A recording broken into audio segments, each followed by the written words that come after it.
the signals for the Baltimore Colts. Unitas gives to Amici.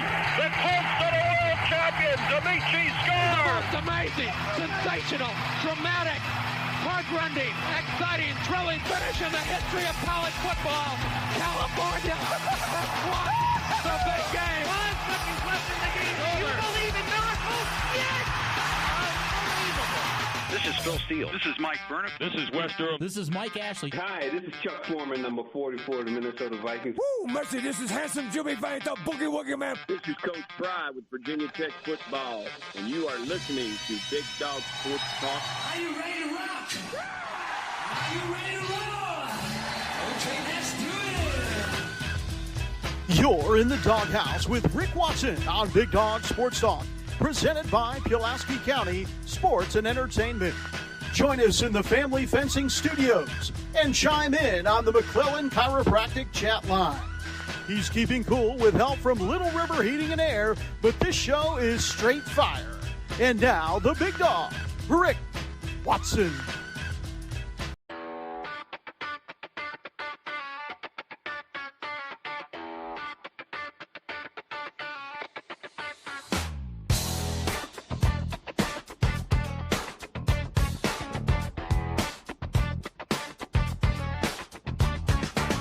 Rick Watson's got the mic, he's the big dog king. Cover sports so sharp, it's a new river thing. Virginia Tech fire, rapid pride too. Every stat, every play, he's bringing it to you. He's got that voice, deep as the valley, breaking it down, no dilly, no dally. Big dog sports talk, feel the bark.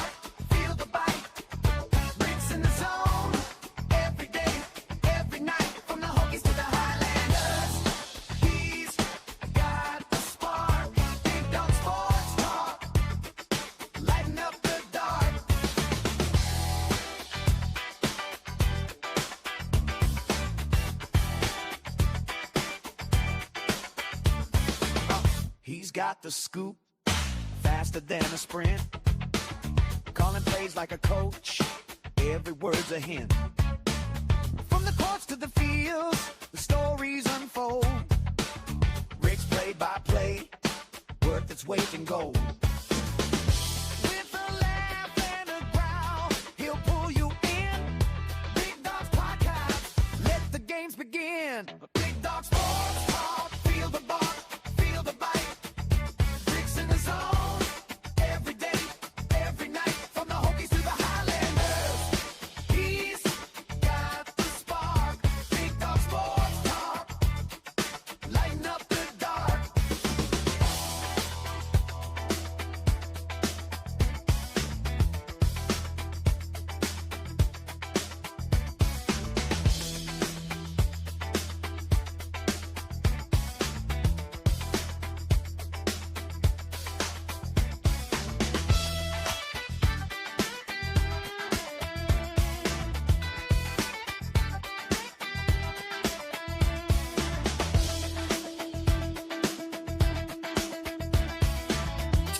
Degrees. Oh, check that. It went down to 9 degrees.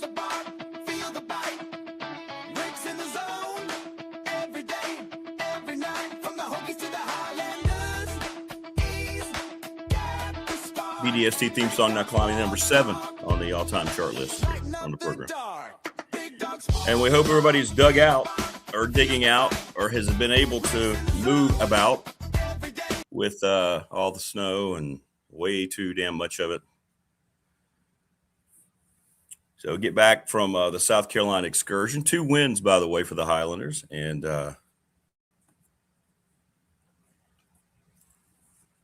lots of shoveling. Terrible pictures. It was sobering. So came back, of course, late. You're on Route 26 if you've been down in Charleston and you know the route down there to get back to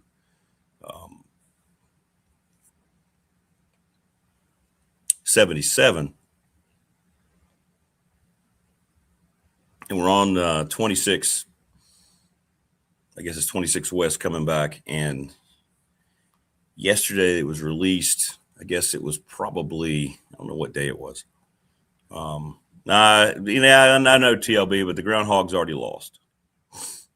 The Groundhog's already lost. We know what it's going to be. It's going to be 6 more weeks of winter. Good morning, Tina, Steven. So I was with Neil in the wee hours of the morning on Thursday. Then he showed me that they were showing some of those cameras, there on the roads, and there were so many wrecks where it snowed. Trucks were wrecking, the roads were blocked, and cars who were coming, the visibility was so bad they couldn't see, so they were just smashing into vehicles. It was terrible, terrible. It's just so much bad stuff, man. And then Saturday night, you try to get things cleaned out. And then another wave comes in, 3 or 4 more inches. And then you spend all day Sunday trying to dig out. Things still aren't dug out. And many of the roads are still in bad shape, really bad shape. But I'm hearing so many accidents. So many accidents. Just awful. And I'll never understand why anybody wants this weather in their lives. I'll never understand how this is something that people sit and go, yeah, let's bring on more. We want more. But in any event, we've already been through that. So anyway, it's funny you say that, Tina, because I did look at the forecast and I saw that it's going to actually get above freezing after lunch today. And with the sun out, we will have some melt. So the melt will be good. Yeah, then there was drifting. Yeah, you'd go out and you would shovel, and then you would have to go back, and then the drift. Yeah, it's just horrible. I just, really think you need to reevaluate your life if you're still fist pumping over snow. So bad. So bad. From the deep inches of powder in the New River Valley here in the Palm Coast, ain't much better at 24. 24? So we can't have any warm weather pep rally. BDST's live. Good morning, Morris. 24? In the Palm Coast, it's 24? Wow. Sorry, man.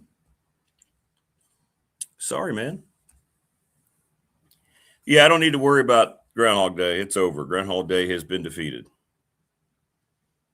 Groundhog Day is, we already know the answer to Groundhog Day. No football this weekend. That was fine. We got one more game left. The Super Bowl next Sunday. All the coaching vacancies in the league have been filled. And all you Raider fans should be absolutely ecstatic. It ended up playing out like I said it. I believe I said on the show last week. I said what the Raiders need to do, and we'll talk to Todd Grantham about it. Hire Clint Kubiak, which they did. And now he's going to get Fernando Mendoza. And watch out. It won't take them long.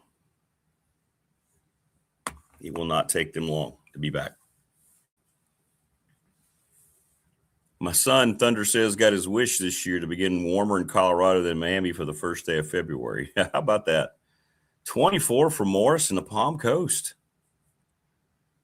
We got 9 here. Oh, I'm sorry, Morris. Whopping 27 now. Yeah, when you're at the Palm Coast, you can't move a lot further south. You're already pretty much down there. Yeah, but this weather can't suck enough.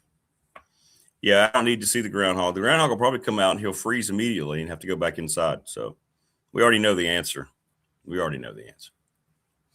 Like, it takes the effect of Groundhog Day away when you look out and you've got 6 to 8 inches of snow and ice piled up. So today we're working remotely at Radford. So what I'll be doing is out trying to finish off getting off my hill today. Hey, but the Highlanders went 2-0 on the Palmetto swing. Closer to home on Saturday, didn't go well for Tech. They lose to Virginia 72-58. I don't know how many of you went or watched. Virginia. My mind is blown. Duke, number one team in the country, beats Tech 72-58. They go to 20-1. I didn't watch any of the game. I was just looking at the box score after the game. And Duke, the Boozers are terrific. Cam Boozer in particular, 24 points, 8 rebounds, just a great player. Duke looks really good to me. They look really good to me. And just perusing through the box score, if you went and watched, let me know.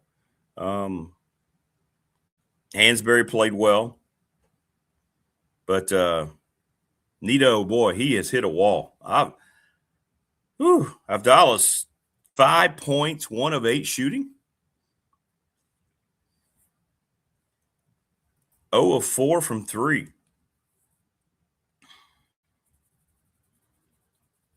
So at some point, I'm wondering if Mike Young, this is where you get into the dilemma during the portal era. By the way, the coaches, Phil Elmassian and Todd Grantham today. Yeah, I think you're right, Tina. I think it was. So here's your dilemma. So this would be an easier solution if this wasn't the age of pay for play, right? It's clear that Avdalas needs to be benched. He needs to no longer be starting. I think he needs to fight through this wall that he's obviously hit. He's not helping in any way, shape, or form. But you've paid him so much money. One of the biggest criticisms of Brent Pry, of all the many failings he had as the head football coach of Virginia Tech, the one thing he did, he was very loyal to players to a fault, something Dwight Vick has talked about a lot, and the locker room notices that immediately. And a lot of it had to do, I'm sure, with NIL money.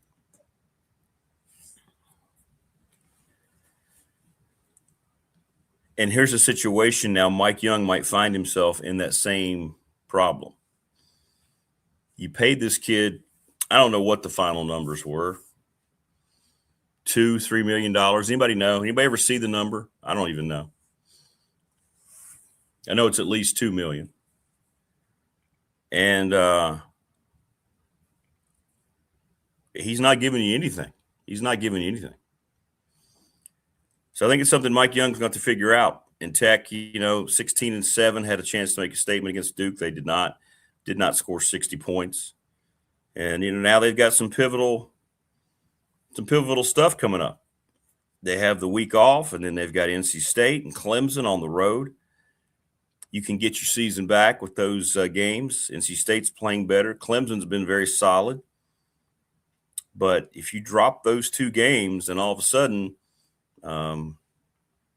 you're well on the outside looking into an NCAA berth.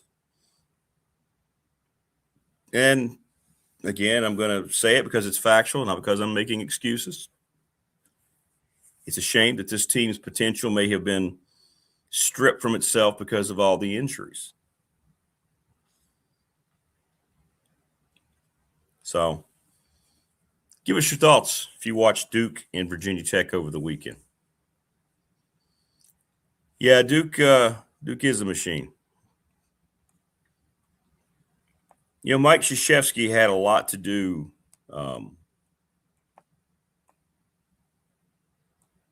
when he left. He wanted to make sure that, that he had a big say on who was going to be the coach. And John Shire, we didn't know much about him as being a coach.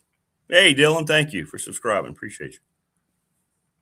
But John Shire has done a terrific job. You talk about picking up the legacy of Mike Krzyzewski, and he's done a really, really nice job. It's really the only thing you can say is, kudos to him.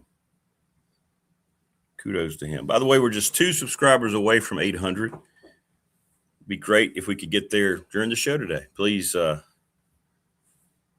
spread the word. We need 2 more. Paul says he's not going to be benched. Yeah, I know. Should be. That's what I'm saying. He should be, just for a little while.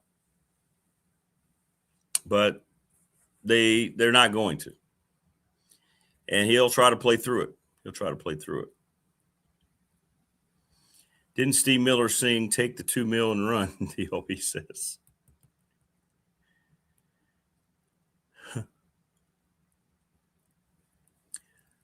But man, I tell you, I hope they can get everybody back. They're still not 100% healthy, and then we'll see what it all looks like. But they've got 2 big road games coming up that could be the balance of their admittance into the tournament.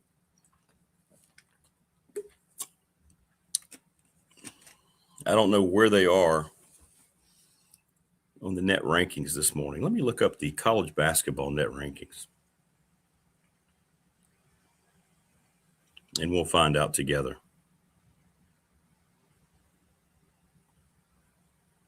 See where Tech shows up, because that's the thing now, man. The net, Ken Palm, and all these things. I mean, you play a team like Duke, you're 55. So, I mean, they're within the range. So, okay. Schedule's been good enough. They're 55. So that's okay. That's okay. But you need these 2 this week. You got to win at least one of them this week.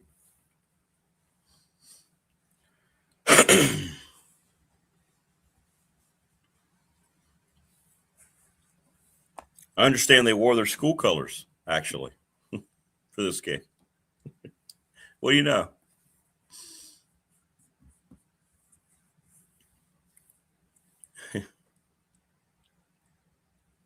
Highlanders got a double overtime win on Saturday down in Clinton against Presbyterian. Jalen Johnson, 23 points. And Radford sitting there in 3rd place in the league behind High Point Winthrop, the 2 teams they play this week. So, yeah. Winthrop at home on Wednesday, at High Point on Saturday. So, big week. Man, it's a big week for both of the local college basketball teams, or Division I college basketball teams. Big week. Huge. And the women, as Tina mentioned yesterday, beat Virginia. What was the final of that game, Tina? Didn't watch any of it. 76-64 was the final score. So Tech now 18-5. And they'll definitely be in the NCAA tournament. Definitely. Moore says, let's say that Abdallas has turned colder than the weather in Palm Coast. Yeah. And again, it's not for lack of effort. From the game I have seen with him struggling, he's trying. He's trying to fight through it.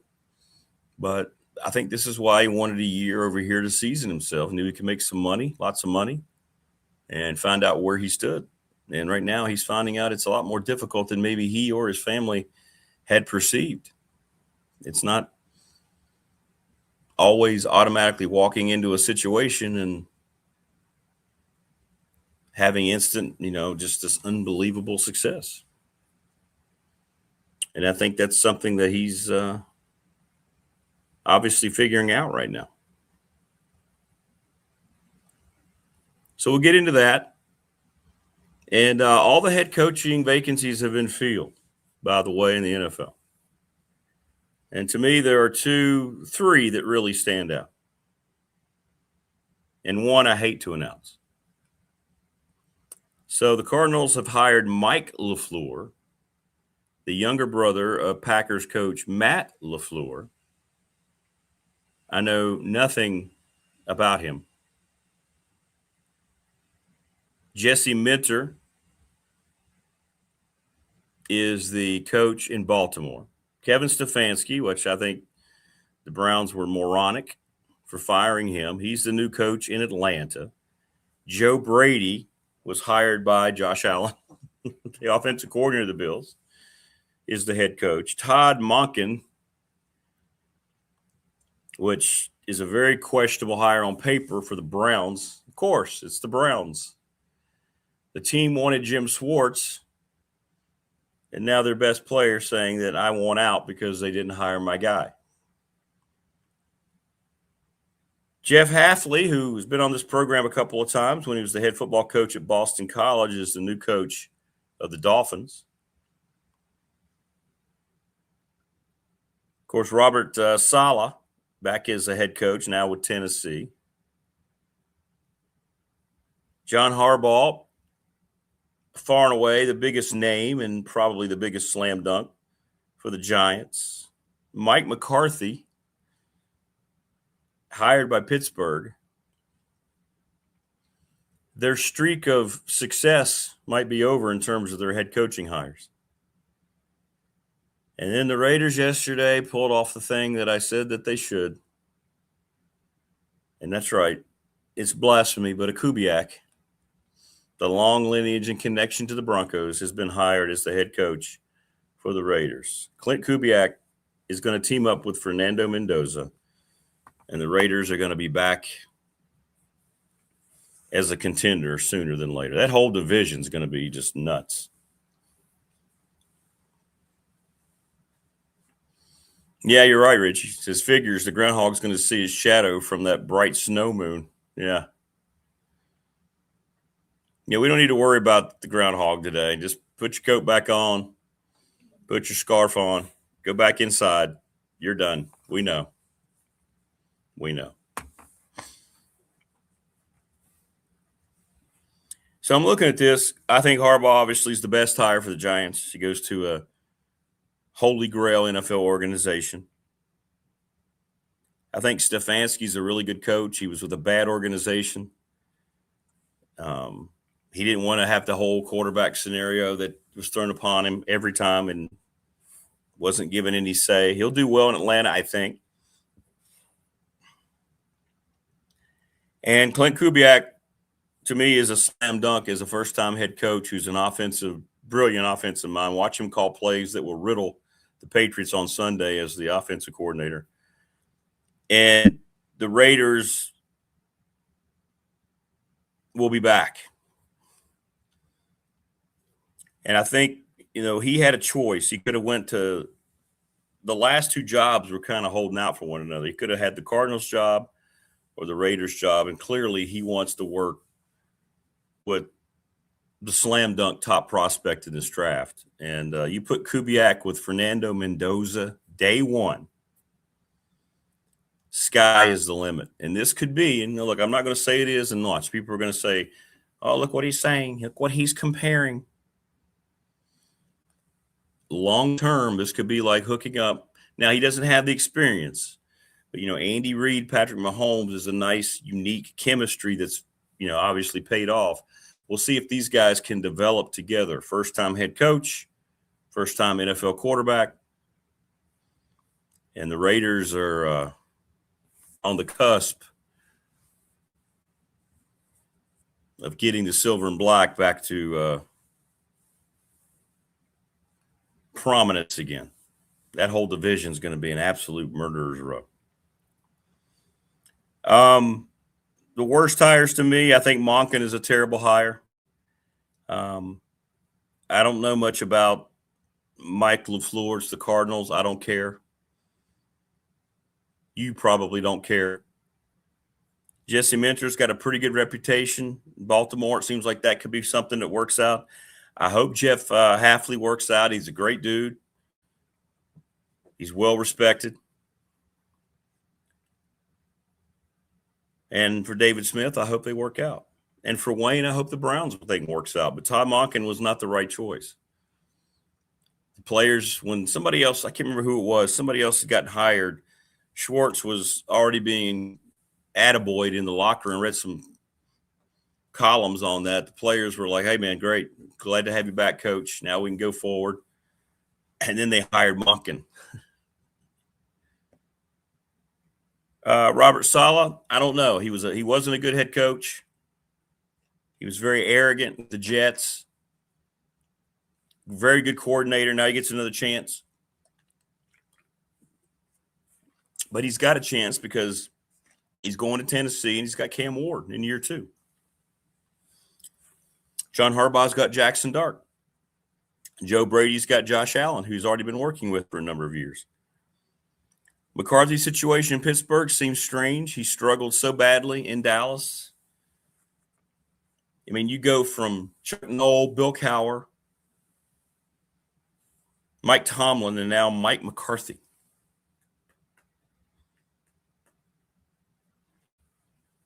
I don't know how that's going to play out.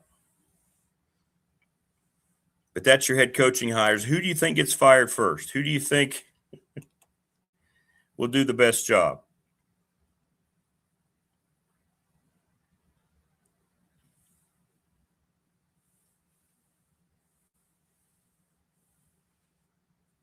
So we'll see. We'll see. But we'll talk about hoops. We'll talk about that. But I hate it. You're right, Wayne. I do hate it for the Browns fans because you had your team stolen from you by Art Modell. What he did is still inexplicable. The league disagreed so much with him, which you rarely see. The Browns kept their name and their colors and were able to get a brand new franchise because everybody knew how messed up that was when he moved the team to Baltimore. And you got your team back. And those fans have supported time and time again. By one of the most selfish, I guess, along with what Baltimore did, moving in the middle of the night and lying to everybody when they went to Indianapolis, all for their own greed. What Modell did was just unforgivable. It's one of the original NFL franchises. It's won so many pre-Super Bowl NFL championships. They were the dominant franchise of the old AAFL, the All-American Football League. They've had some of the most decorated players of all time, including, I think, the greatest running back of all time, who I got to meet for about 3 minutes, and I still remember the handshake, Jim Brown.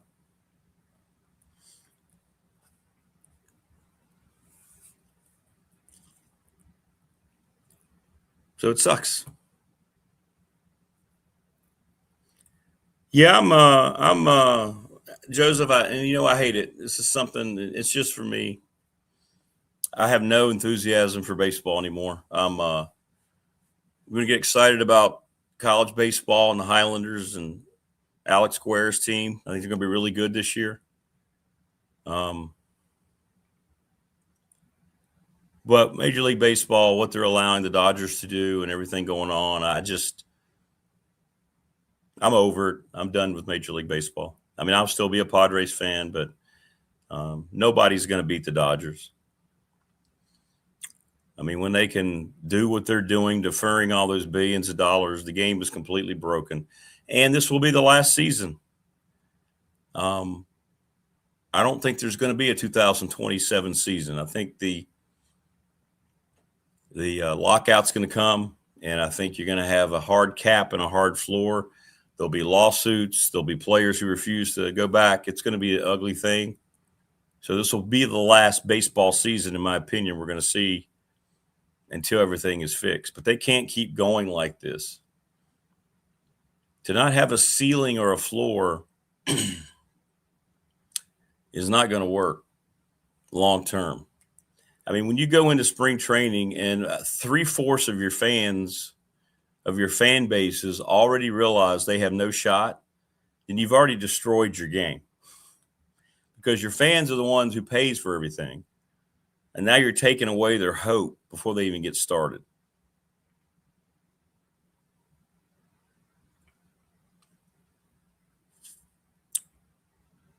I mean, go through the divisions. Who legitimately has a shot to win the World Series next year? The Dodgers. Who else in the National League? The Mets have a high payroll, but they're poorly run. The Phillies' window seems to have passed. The Braves' window passed a while back. Padres' window is passed. Who am I missing in the National League? The Brewers were good last year, but they couldn't handle the Dodgers. Yankees. Is it come down now to where it's just Dodgers and Yankees? Now, baseball is unpredictable, but they've got to get it fixed. But I think you're going to have a massive work stoppage. A massive work stoppage. And I hope so. If it costs us a season, I don't care. I don't care. But yeah, I was like you, Joseph. I used to always love it, pitchers and catchers. You see the early spring training videos and the warm weather and guys out there wearing the spring training gear, and you're like, yeah. But now I just don't care. It's all tainted. It's all a system that's just set up, and the richest team in the sport is or at least the team that has the owners willing to spend the richest, is benefiting off from it. And the only people who don't see anything wrong with it are Dodger fans. But I don't care. I'm going to look forward to Radford's college baseball season, sitting in the press box. And that's going to be my baseball season. Maybe the NCAA could give Major League Baseball a few pointers. That's funny, TLB. Perhaps.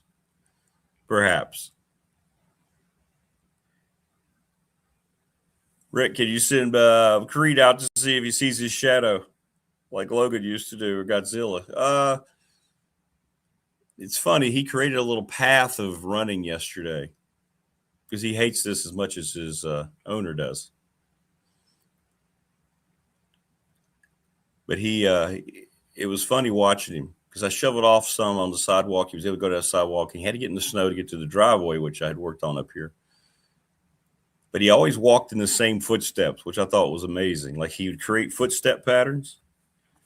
And when he would go back into the snow, it was always in the same footstep. I'm like, wow, these animals are a lot smarter than we think.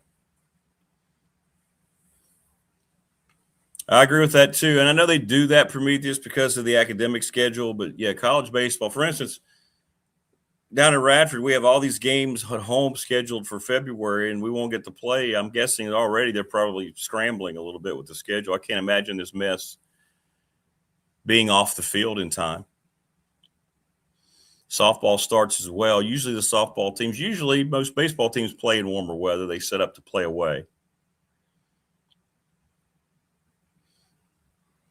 Oh, that's great, Morris. You've been to the College World Series twice. Very cool. Very cool. Oh, yeah, he is. He is. We can't well, the cold sucks, but it's snow specifically. The things about winter I hate the most are the snow and ice and the wind. Like I was out yesterday when you're outside, and I guess it's because I grew up on a farm and I had to do it. But it's strange for me because I can be outside in the cold and work, play ball, whatever it is, and I can be okay. But I cannot stand being in the house and all of a sudden you get cold. You get a cold draft or a cold chill. It's terrible. It's terrible. Yeah, softball usually starts a week ahead of baseball. That's correct. That's correct. Lacrosse gets underway.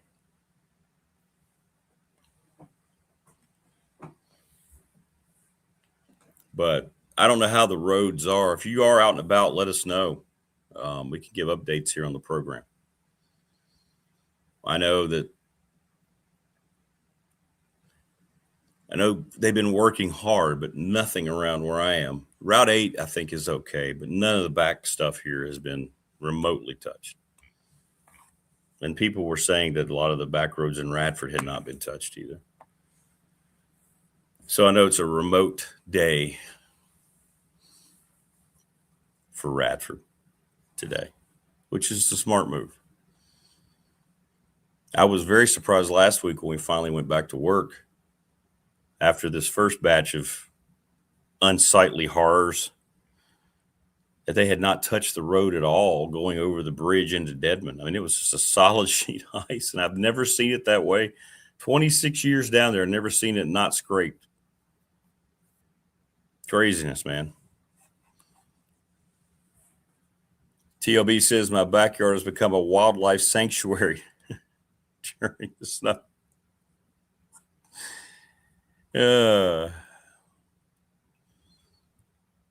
Family fencing. They may not be able to get your fence in the ground right now, but they still will come out. Give them a call for a free quote, 540-200-8294, familyfencing.nrv.com, sponsor of our studios. Mark Hunley, McClellan Chiropractic. I got to give Mark a call this week. Not because of my back, but because of some other things. Go see him off of Walters Drive, 155 Walters Drive, 382-3333, sponsor of our chat room.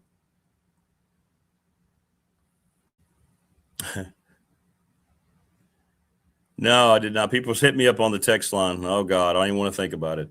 People say, hey, did you watch the Grammys last night? No. Pulaski County Sports Entertainment's the presenting sponsor of this program. Thank you so much to all those folks. Jonathan Sweet, who we had on the show last week, and Tim Mill. Charles Lee and Little River Heating and Air, 1095 Radford Street in Christiansburg. 540-553-2971. I know he will not allow the weather to deter him from going around and helping people. The attorney Ryan Pryor, BDST fan question of the week. Help us come up with one. I know. Well, it's easy. 701 West Main Street. Who's going to win the Super Bowl? Who will be the Super Bowl winner? National Bank member FDIC, the exclusive banking partner of this program, the exclusive banking partner for me for 35 years, thanks to Lara Ramsey. And Travis Williams and Professional Door Incorporated Residential Commercial Garage Doors. They've been around for 38 years, sponsor of our text line. ReadySetFund.com with Bob Chris, CRST11 at Gmail. If you want to earn money for your organization, they send out a series of text messages. It's awesome. T-shirts are $20 if you want one here locally. Top Shelf Apparel, thanks to Brandon Pulaski, 4377 Lee Highway Street. Thanks to Lawson's Mobile Home Supply, 300 North Franklin Street in Christiansburg. Give James a call, 540-381-8011. And call the NRV Super Bowl, 382-5525. They're going to have a special Super Bowl package. You can go over there. They're going to have the game on. You can go over there and bowl. It's great. Won't be very expensive. Get about 6 or 8 folks out there and have a great time. So thanks to everybody who supports the program. BDST legal counsel Richie Davis. Big Dog thoughts on the Rooney Rule 2026. Just 3 black coaches among 32 teams after 9 occasions and 1 Lebanese hired. I think you got to hire the best person for the job. I mean, the Rooney Rule has kind of backfired. I mean, these owners are hiring coaches that they think is going to make them contenders, right? They're not intentionally hiring people, I don't think, because of what they look like. You know, Vance Joseph, who is a African-American coach, the Broncos defensive coordinator, early on in this process, people were speculating, you know, he interviewed early, but he said, you know, I don't have any plans to be a head coach again this year. He kind of took himself out of the running. I always think that gets completely overplayed. I don't think it matters. I think whatever you look like should not result in whether or not you get an opportunity. And I think these NFL teams are feeling a lot of pressure to hire guys that are going to finally make them win. And I don't know how many of these hires are going to work. I don't think anybody in the league is not hiring anyone because of what they look like. Let's put it that way. right? I mean, it's a league that's got 70% black players. I don't think they're worried about, these organizations are very worried about that. I'm sure it's going to be a topic because why not? Everybody wants to make controversy out of everything. So I'm sure that's going to come up a lot. But it is what it is. If these coaches aren't successful, then they'll have a bigger argument. But the bottom line is you have to win. You have to win. And if you are white, black, Lebanese, whatever you might be, if you don't win, you're done.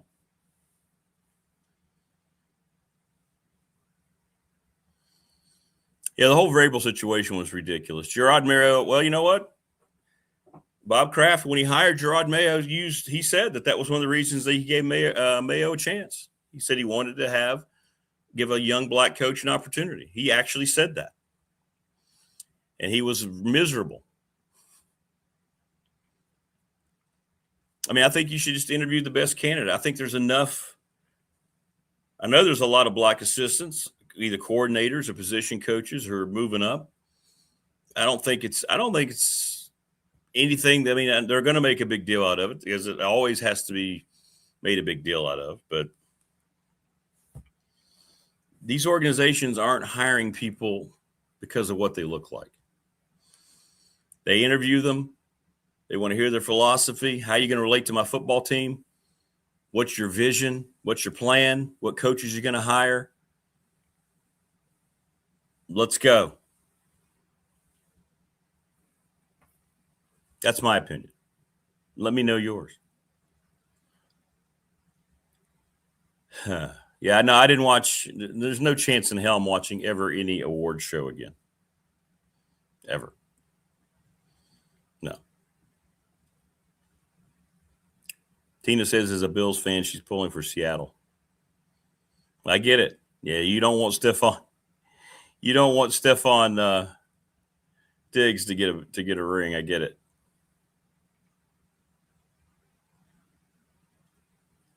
Prometheus says, I want to pull for Seattle, but I hate the city, so it makes it hard. New England isn't much better.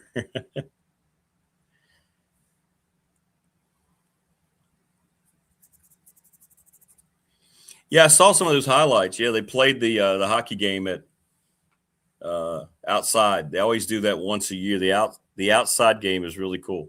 It's really cool. Really, really cool.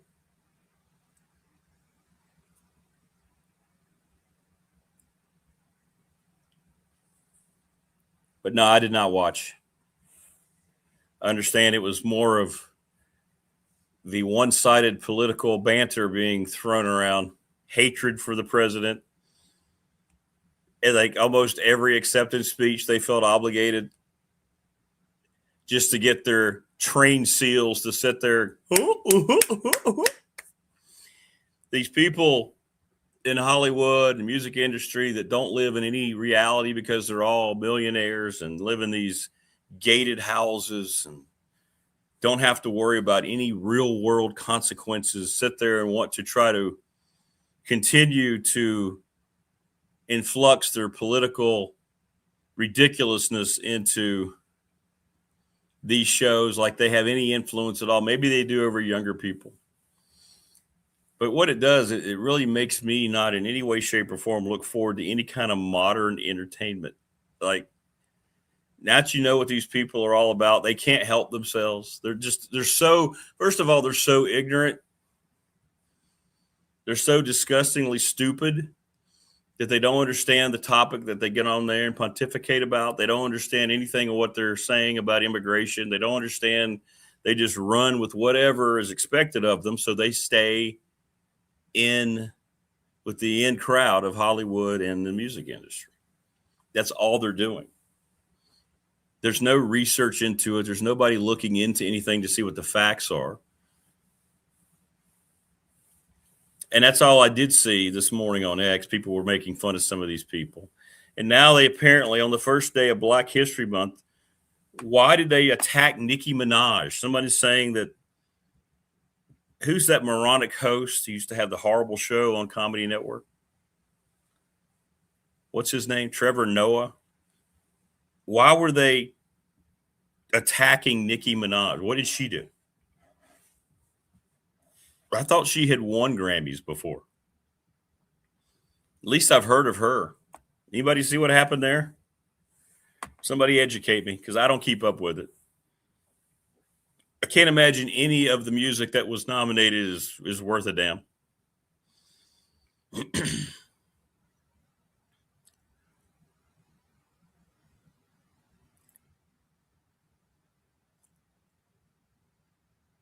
Britney Spears has a #1 song?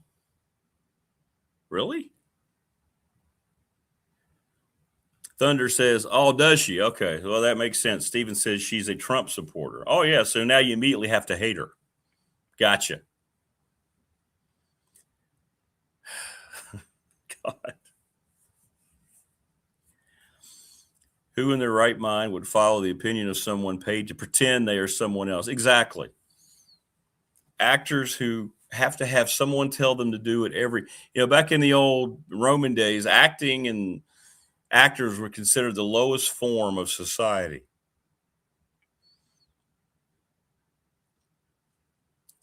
Nothing they do is real. They spend their lives making their millions, pretending to be someone else. So in other words, they're just pretending their whole lives. So most of the time, this outrage is pretend outrage as well, just so you sound like you're falling in line. So they can go, yeah, you better stay with us.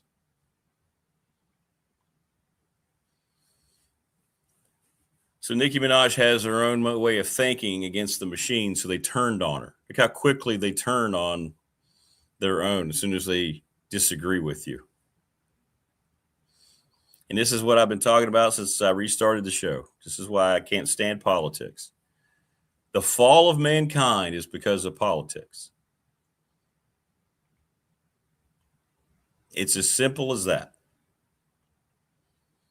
People have now decided that politics is more important in their lives than morality, than basic understanding right and wrong, than basic compassion for fellow human beings,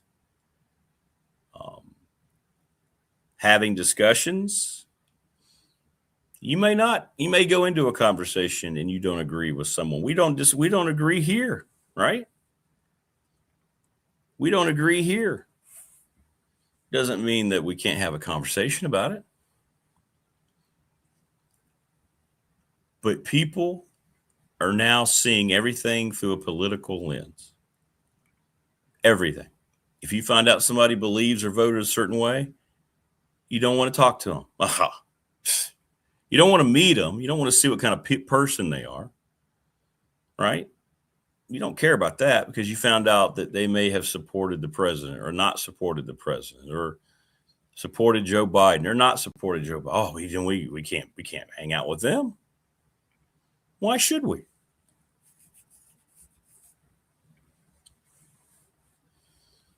Politics has destroyed mankind's basic morality.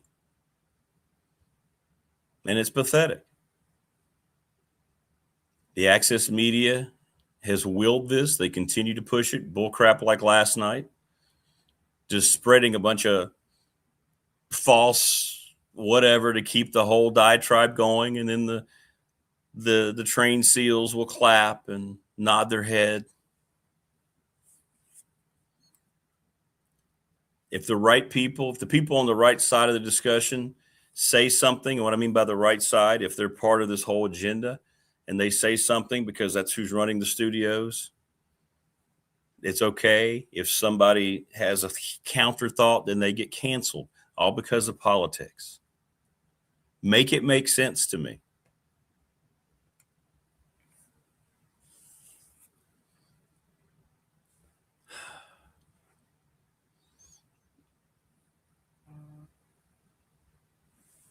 Make it make sense to me. Okay, Brian says Nicki Minaj is supporting Trump because he's trying to do something about the killing of Christians in Nigeria, which, by the way, is happening, but the media won't write about that.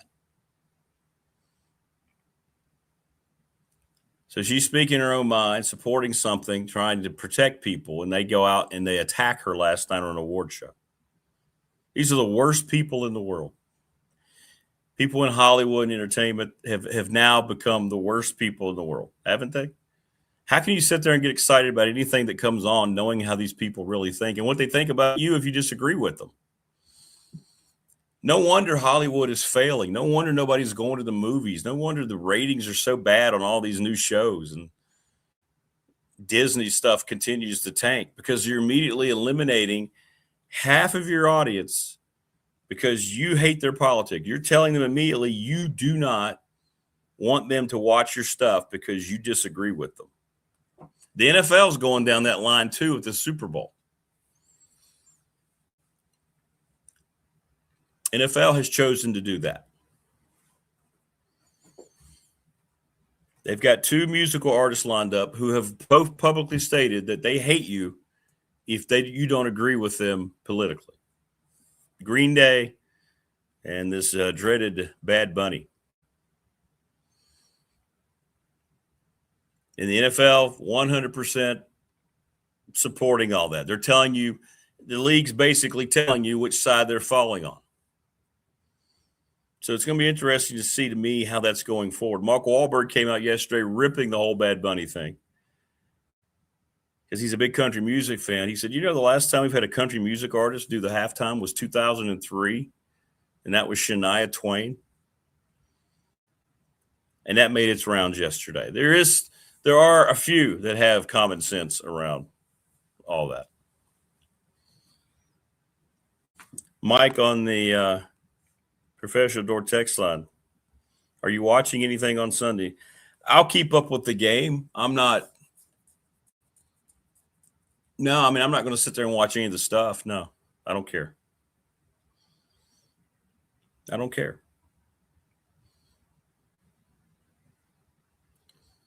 I mean, there were shows when I was growing up that were so much more intelligent than anything now.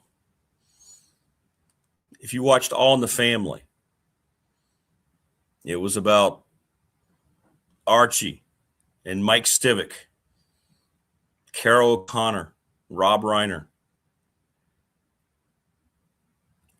And the whole show was based on a lot of their conversations and differences and how they attack social differences and differing opinions. It was so far ahead of its time. They handled race. They handled being a conservative, being a liberal, and how you could coexist and how you could. And there were a lot of shows like that. And it wasn't a judgmental thing. It was, here's this side, here's this side. Let's have a conversation, show you how things could go. And Hollywood got out of that and went all into one thing. And now all they want to do is tell you how to think, or you better think like them. And it's happening in sports now. Disney and ESPN. They've picked their side. And you have people who are working every day to make sure that we're as separated as a country as possible. And I don't understand it, and I'll never understand it. And I know I say I don't like to talk politics. I don't guess I necessarily am, but I am talking about the aftermath of it.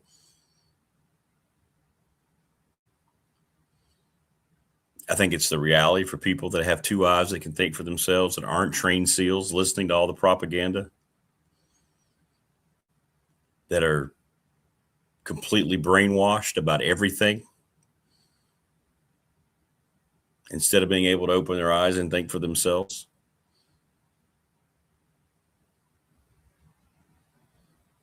I was thinking about it yesterday when I was out shoveling the snowdrifts.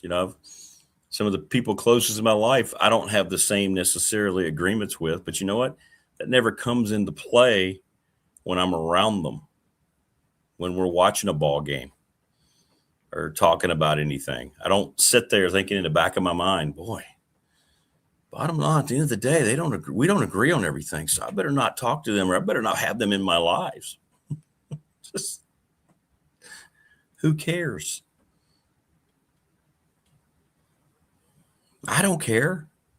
I don't care what you believe. Like, I wouldn't want you to care what I believe. Like, that shouldn't influence you. It doesn't influence me. What does influence me is when I see people actively trying to rip other people apart because they don't agree with them. I don't understand. Brandon says we should do a poll. How many are actually going to watch the halftime show? Maybe that should be our fan question of the week.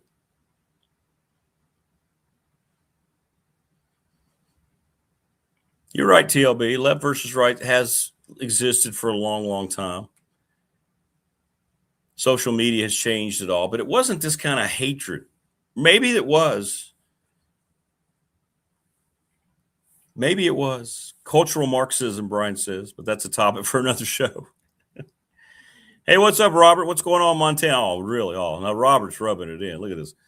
Montana, 60 degrees and no snow in Montana for Robert. Really? Really, Robert? Congratulations, brother. That's awesome. Good for you, man. Not so much here. I'm checking right now. By the way, we're 2 away from 800 subscribers. We're at 8. We're at 8 this morning, Robert. Look, 8. Or as Chad Hyatt would say, 8. 8? But as Tina said earlier, we are supposed to maybe get close to above for freezing today. The sun's going to be out, so that's good. That's good.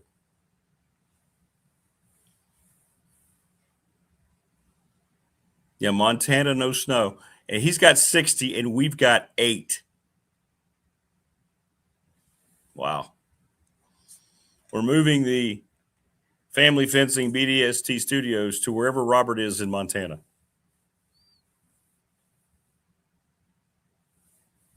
Man, crazy. Yeah, I think, Wayne, I think you're exactly right. The extreme sides is what's done all this, to either side, right or left. You're correct, 100%. 100%. It's the far extreme radicals on each side of the political. I think that's accurate.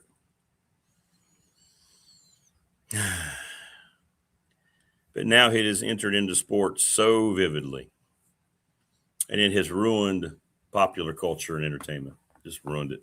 Ruined it. All right, Robert, we're going to bring everybody out there to hang out with you in Montana. That's awesome. Todd Grantham joins us coming up in just a little bit. Right now, that's gentleman's turn. There he is. He's the coach, Phil Elmassian. Coach, how are you? Good morning. I hope you're staying warm. Man, I'll tell you what, this is we had 6 to 8 inches of snow here. 2. Little River. Nuts. Just absolutely nuts. Well, let's start with a topic that I know we don't really want to get into, but I think we have to. Early yesterday morning, there were many reports that Coach Lou Holtz, had passed away. Later on, his son Skip said he had not passed through the doorway yet. He was in hospice care, and they were just cherishing every moment with him. And I thought about you immediately because you've talked about Coach Holtz before, and just a magnificent football coach. He was really good on the early days of game day and on TV and those college football shows. Just a salt of the earth kind of guy. And I don't think people understand or have thought about just what a terrific football coach he was everywhere he was. Didn't matter what school or what level. And when inevitably, apparently, he does pass away, it's going to be a huge loss in college football circles. Yeah, he touched a lot of lives. I was fortunate enough to have played for him for 1 year at William & Mary and got a chance to coach with him at Minnesota. And so the playing and coaching perspectives are a lot of, whether you played for him or coach with him, it was the one thing. And I think I sent you that picture of. Yeah, that was cool. With a friend of mine that we played together, Joe Montgomery. The gentleman was Joe Montgomery. He was a center for us. Excellent player from EC Glass High School, as a matter of fact. And he's gone on to actually done very, very well for himself. A big contributor to William Mary football. So, and I got that picture through a friend of mine, Phil Mosser. He texted to me. Joe sent it to Phil, and Phil texted to me, and it was, and Phil made a comment to the fact that, Lou's positive mental attitude is probably going to keep him fighting the fight, and that because that's what he was all about. It was a genuine enthusiasm. It's funny. I try to think of one word. What one word can define the person or the coach? One of the coaches that I work for, and enthusiasm was one word that I would apply to Lou. Genuine, and when you look at as it's defined, enthusiasm, an outward expression of an inner belief, as it's defined by the Greeks, is what I was told. And that's what he was. He was it was funny. Lou would have a thing where as a coach, I learned, and we were in the staff meeting, he goes, like about a Wednesday practice, he goes, today's positive day. That everybody had to be positive.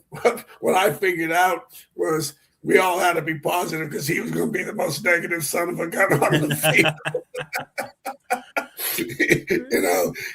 He had a saying in the staff meet. Well, not a saying, but there was, as coaches worked for him, it was probably the one thing that the impression that he left on all of us was, if there's not a crisis, let's create one. Yeah, because he wanted to find out whether you were playing for him or you were coaching with him, and there was no different as coaches. He wanted to find out how you were going to respond to adversity. That's the number one thing he wanted to know right away. As we all know in this, your friends, the people you work for, the people you work with, when you are defined by how you handled the adversities, and you don't know that until it happens. So I kind of carried that throughout my coaching career. The good news, bad news, and he was, if there wasn't crisis, he would create them on the field because he wanted this, and it was a teaching moment because he always had a philosophy of, you got two choices. The thing that Lou always, power of choice. He was that mantra with him was very genuine, and he believed in it. And he always say God gave us the one greatest gift, and that's the power of choice.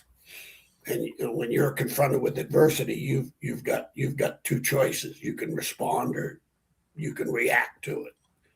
And respond is like he would always say, when you get medicine from a doctor and he say you're responding, that's a good thing. If you're reacting, your body's reacting, not good. And we'd go into games as a player, and he'd say, 3 things are going to happen to you in a game, and they're not going to be very good. It's not what happens to you; it's how you respond to it. And he wanted to make sure that he knew that about you as a coach and a player before it happened. Well, I just think about him, what he did, the way he embraced Notre Dame. And I don't remember there being a whole lot of fanfare when he was named the head coach. There were probably a lot of people there that thought, what are we doing hiring this guy? And he goes in and he just becomes so much of the fabric of what Notre Dame football was all about. Of course, they got the national championship, and you couldn't then – he was so good, Coach, you couldn't think about Notre Dame and not think about Lou Holtz, right? It was just – it was interesting the way he kind of took over that whole aura of Notre Dame and made it his own. Of course, he won, which made it easier, but it just shows you the power that he had as a coach.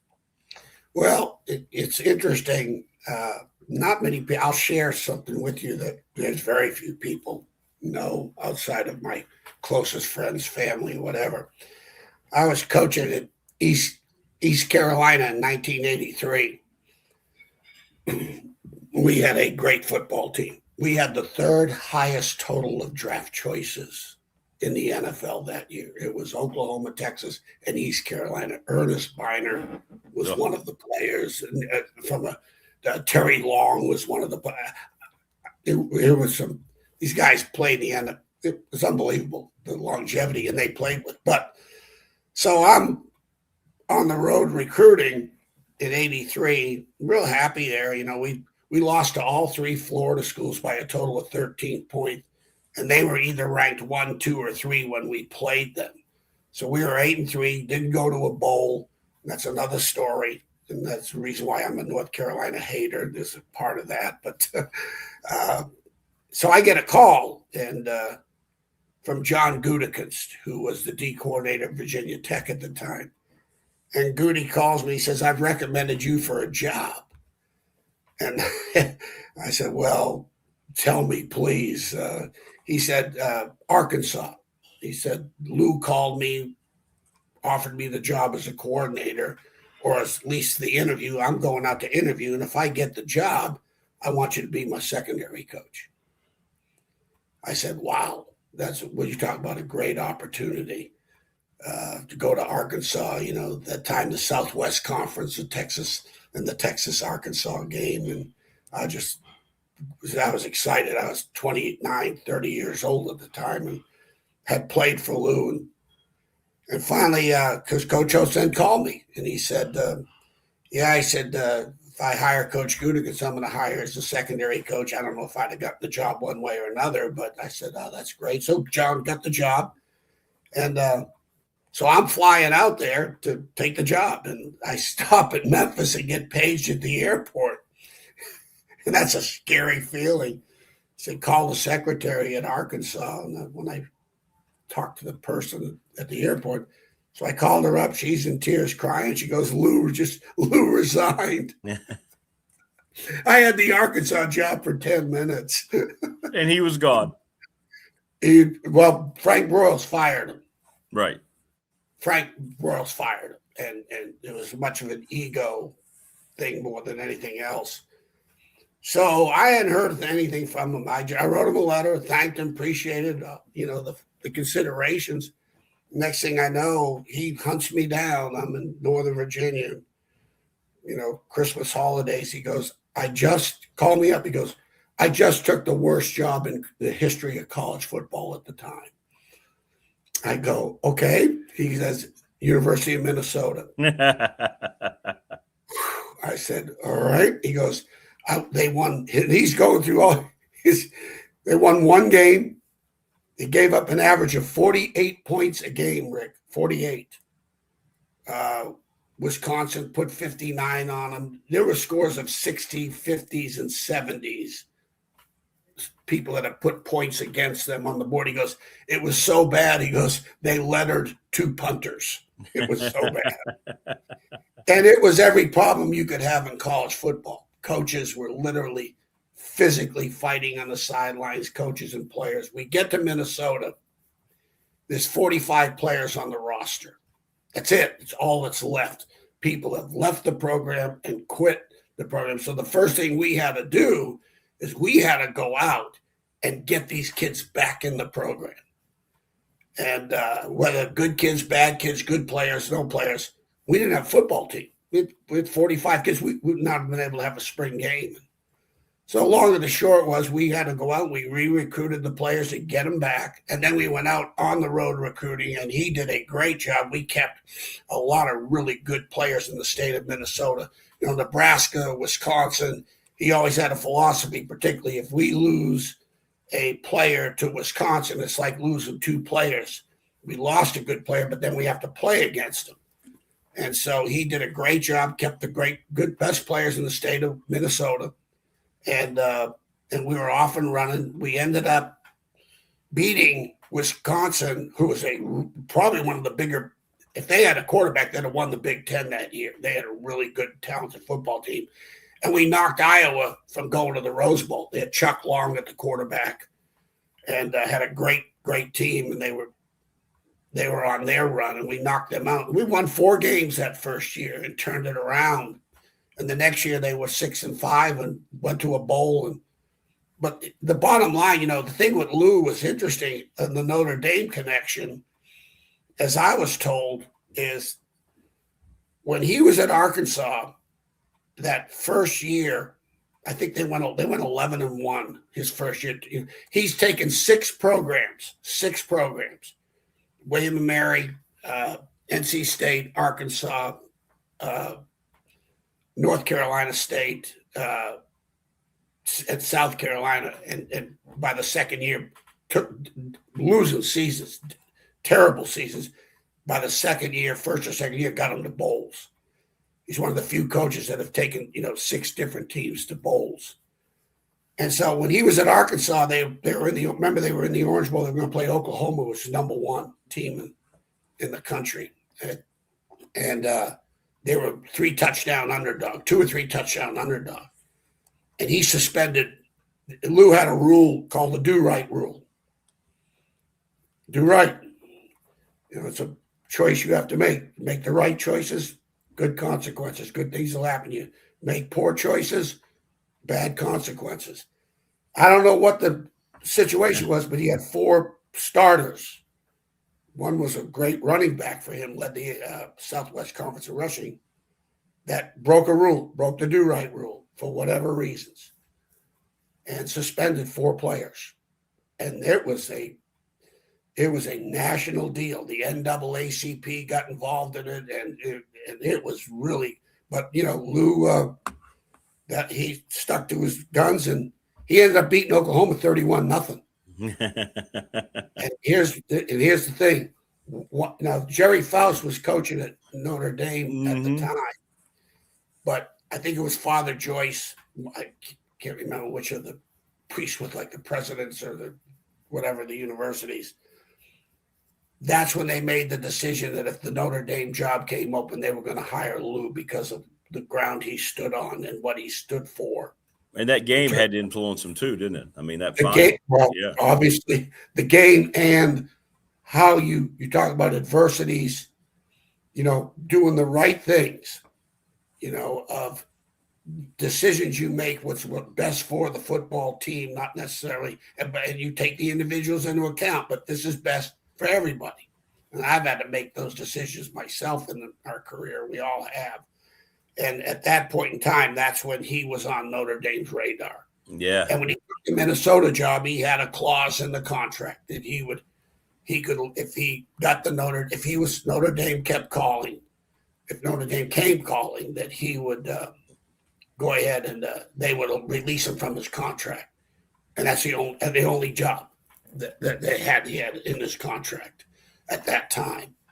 And like I said, I mentioned you numerous times, I had Chicago for recruiting, and I had got about 3 or 4 guys that were Notre Dame recruits, and they were visiting the campus, came down to Minnesota, Notre Dame, and maybe Iowa, whatever.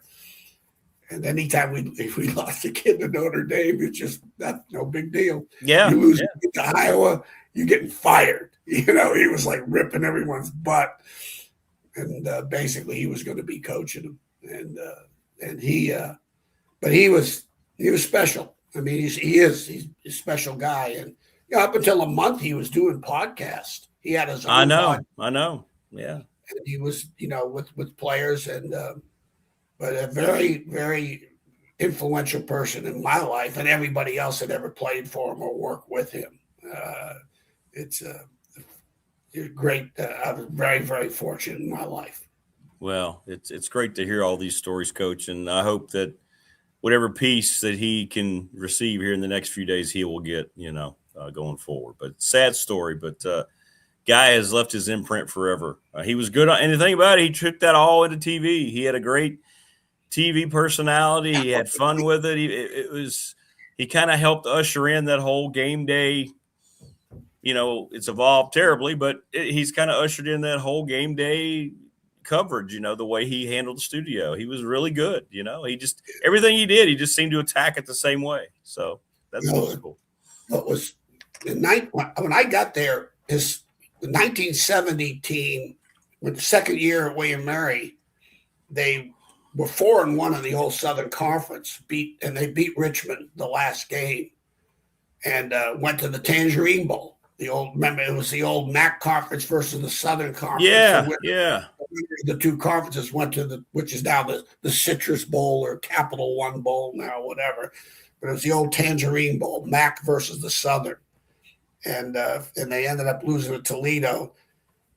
And so the 71 season was my junior year there. I transferred there from Ferrum, and because of Phil Mosser, a great running back, Southern Conference Athlete of the Year, that really literally, and Lou would attest to this, put Lou on the map. He literally turned around William Mary football as a productive player. And so that's how I got to William Mary. Coach Norton, he said, he says he battled for me because I was just an effort guy. I had no talent, but I gave you an effort. And but he told Lou, and the guy named Larry Bechtel, who was Lou's offensive line coach for years, he said, "Hey, I sent you Mosser and saved your ass. You take this boy." That's how I got my William Mary degree. There you go. Well, it's great, the history that you share with Coach, and all your history is really cool. Can't wait for your book. We got to get your book commissioned to get that thing going. That's got to happen. Are you guys done at UAB now? You got everybody you need? Looks like classes are complete now, getting ready for the spring. Yeah, I haven't heard. You know what? The good news is I haven't heard a thing from Todd. You got them all. You got them all, and he's working, and I don't bother him. I'm not going to. He needs me. He knows where I'm at. He's got my number, but I know what those days are like, man. It's especially when you got to turn around a program that had won. I don't know how many games they won last year, but that UAB program was a mess. Yeah. And he knows how to do it. He's done it a long time. Absolutely. And, we did it at Tech. And, I'll tell you what, I will say one thing about the portal, Rick, with that PFF. If you screw up on a portal kid, you should be fired. It's hard not to get a true eval now. You're right. You're getting almost an exact evaluation now because of what they've done. It is like, because the positives and the negatives are right there for you, and you don't have to keep. And they're not highlights. They're just these are all the snaps this young man's been involved in, every one of them, from missed tackles to point of attack passes, whatever. You can get whatever you want to see, and so when you to evaluate their athletic ability and then their position projection, it is so easy. I started thinking about it today. I think the portal thing with this PFF gets so spoiling. It is hard to evaluate high school players. Yeah, because of the availability of the game tape. Sometimes, especially DBs, you can't even see them half the time. The shots and how they take games. The end zone copies are so critical to watch a kid play, and how especially a linebacker, D line, offensive line. So you got wide sideline copies, and you got wide end zone copies, tight end zone copies. And that's what you can get. And here's another thing too, Rick. And, then the good news, bad news is the portal kids are easy to evaluate. It's very clean. You got it. They're in college, but I'll tell you this: what's the good news is too. Don't discount the high school kids because there's so many of them available now. Because think about all the portal scholarships. Well, okay, the good news is the portal kids are advancing wherever they want. But do you know how many less scholarships that goes to high schools? I mean, think about it, Rick. There's so many high school players now available. Yeah. How's that affecting all that, Coach? That's a good thought. Oh, it's unbelievable. Like, what's it doing? High school recruiting is not the same. It's never going to be the same. No. How is this affecting those kids and how they're viewed by coaches. How much time do you spend on that now? Because you do have the portal. Well, you're going to spend time on it. You are because your staff, your what I call the minions, the analyst guys, they're minions. Like I'm a minion for Todd. Sure. So I do the portal kids, but right now, when you hear about Coach Franklin, and they're going to have another building to have their portal staff. That's all they're going to be doing is evaluating portal players. They're going to be looking at colleges right now at the MAC, at who's starting. They're going to have a list of guys ready to go, like who made all conference in the MAC, who made all conference in the Sun Belt, who made all conference in the Mountain West, who's first team all conference, okay? They're going to get looked at right now. And got 2 to 3 years left of eligibility that's starting. So they're looking at sophomores, just like you in high school. You're looking at sophomores now to juniors in high school. Well, they're doing the same thing with portal. So you got the portal staff, and then you got the high school staff. And the high school, those guys are looking at the high school kids. But what was they say, Rick? I think the average, 3,000 portal FBS players were in the portal, 3,000 student athletes. I hate to use that word, but that's gone now. Football players were in the portal. 3,000 went to the portal. I think there's 1,000 of them left. About a third of them that will have no place to go. No place to go, right? Not. So whatever. I don't know, but so you think about, okay, whatever that number is, Rick, I don't know what it is, but think about it. It could be 1,000. It could be whatever. Scholarships going to portal kids, that's less scholarships going to high school players. Every portal kid is taking a scholarship away from a high school player. Make sense? I mean, no, it does. It does. And I'll give you an example of this.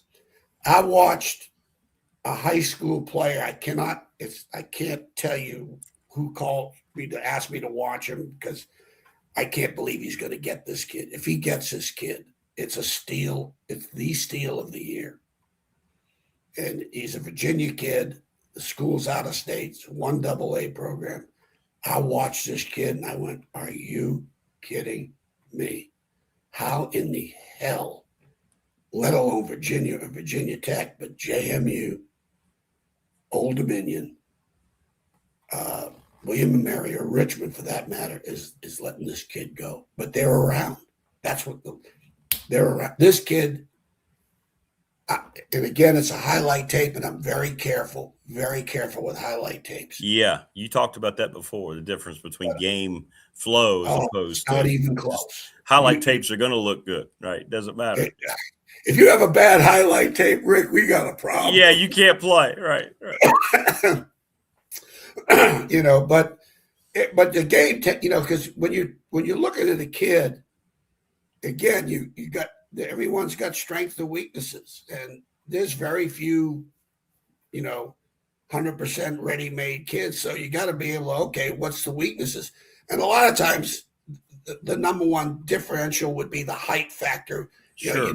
You want length. You like long arms. Even short kids can have long arms. And sometimes in the recruiting process and evaluation, when you get, whether it's Roanoke College or, if Carpenter at Roanoke, where he was at high school at, if he was 2 inches taller, instead of 6'1", 6'2", he was 6'3", 6'4", he probably would have gone in the Division I program. Right. But he was 6'2". So we looked at him and said, hey, 6'2", 225. He's not big enough coming out of high school. But I'll tell you what, now I watched him in high school and he could play, period.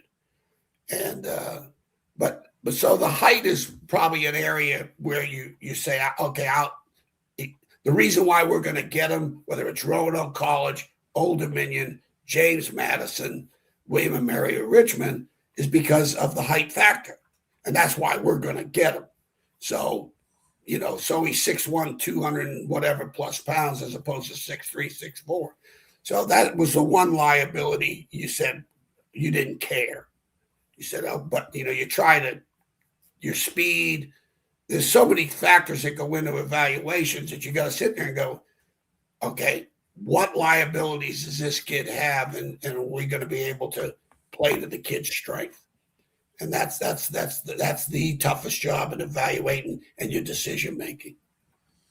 Coach, we got a couple chat questions for you here. People wanting to pick your brain. Well, bring a toothpick, Rick. Yeah, bring a toothpick. A thimble pin, is that what you're saying? Yeah. All right, we'll go. Let's go with recent first. Morris asked, and you went over much of the tech class. Mm-hmm. What's the one name when you looked at James Franklin's class, or you looked at these guys, you talked about how they're going to really look like a real football team now. Is there one name that comes across? Do you remember one position that you say, okay, they absolutely nailed that? Who's your favorite James Franklin recruit? You know out of the portal. I'm not going to go back and pull my notes. No, that's fine. I remember you. I'll tell you what, Rick, there's some great. I think he's got some really great high school players too. I really do. There's about 5 or 6 high school players that I think are going to be able to make contributions. The portal kids, I would say that the D lineman they got from Ohio State, I can't remember his name. He jumped out at me. Now he was fun to watch, and again, using the PFF, I got to, get some pretty good sure on the kid. I like the quarterback. I think the quarterback's a hell of a get. I think he's going to give you. He's my favorite. Grunk, yeah, he's my favorite. Yeah, he's really. I think what you hope, what Morris did at Virginia and the boy at Vandy, quarterback at Vandy did for Vandy, he'll do for Virginia Tech. Right? Why not?